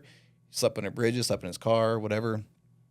Ended up like meeting some chick like a little bit while later. They went through heroin together, and it was real like down. But he went through all of it and then came out on the other side and was like, that was the best thing you ever did for me, was like, let me fall flat on my face because I only had one way to go, was up. And if you would have kept me at your house, I wouldn't have been there. And like, it crushed me, dude. Like, I would call him up and be like, how are you doing? And like, he's like, you're sleeping in my car at Walmart. And I was like, at least it's warm outside. It's not winter. Like, I was kind of a dick, but at the same time, I was like, wanted to still love him and keep in touch. But I think too many parents don't let their kids fail. Like that's even one of my mottos for our kids is like, I'm going to let them play dangerously, carefully. Like, I'm going to make sure that you want to go up to the highest point on the playground? I'm not going to stop you. If you fall, you'll learn. Like I let my kids cut fruit and stuff right now and with like sharp knives, and my wife's like, what do they cut themselves? So like, they'll probably learn that it's sharp and to be careful or next time. And sure as shit, they've cut themselves, but they learn. Like, you got to let your kids learn. Yeah. And I scare my dad to death sometimes, like some of the stuff I let my kids do, but I'm like, what are they going to learn if I hold them back? You know, they were like 2-3 years old and I'm letting them go up on the ledges in my living room, like the planter ledges, just to hang out. I get them back down. But my dad's like, you going to get them down? And I'm like, I mean, if they want to come down. But they were just hanging out up there and they're like 2 years old, whatever. And I don't know. I just always let them do that. I might be the wrong parenting style. I don't know. But to me, I feel like it works. I don't want my kids to be overly cautious. I feel like that's when you make more mistakes. And I know myself, I've learned the best lessons in life from my royal fuck ups. Yeah. You know? So like, pass that on to my kids. Let them learn their own mistakes. They're going to learn a lot better if they make a mistake. They're like, I probably shouldn't do this. And I'm like, you better be careful with that knife. Don't do that. And then they're like more scared of it than anything. And then I don't know. That's just like, what do they say? Like, for gun safety, you should probably start your kids off pretty young to learn how to handle a gun. Yep. Right? Because it's more unsafe for them to never touch a gun, and then all of a sudden there's a gun and they're around the house and they like don't know how to use it. Right? So I don't know, man. Parenting's a big old learning curve though. I'm not a parent. I'm not a perfect parent for sure. They don't come with an instruction book. Yeah, it's the craziest thing. It's the hardest thing and the easiest thing to get into. Right? Yeah, absolutely. Like, you don't have to go through a course like you do to drive a car. And yet, like, you could ruin someone's life really easy. Yep. But we could probably go on for hours, dude. And I'm sure we'll have to do this again. But I told my wife we were going to go for an hour. I went for 2. So Felt like an hour. Well, dude, I appreciate you coming on. And Thanks for we'll do having this me. again. And It was fun. I know you were nervous, and like it's called rain brings growth for a reason, dude. You got to go through some crap to get the growth on the other side. Like that's the biggest thing. So I appreciate you coming on. We got a lot in common, so I can definitely see us doing this again. Yeah, I'd love to. It'd be fun. All right, man. Well, I'll put the link for everybody to go follow you on your page. I love it. You got TikTok, you got Instagram, and YouTube Shorts. So anywhere else that they can follow you, or is those the main 3? Those are the main 3. Cool. All right, guys. Well, thank you.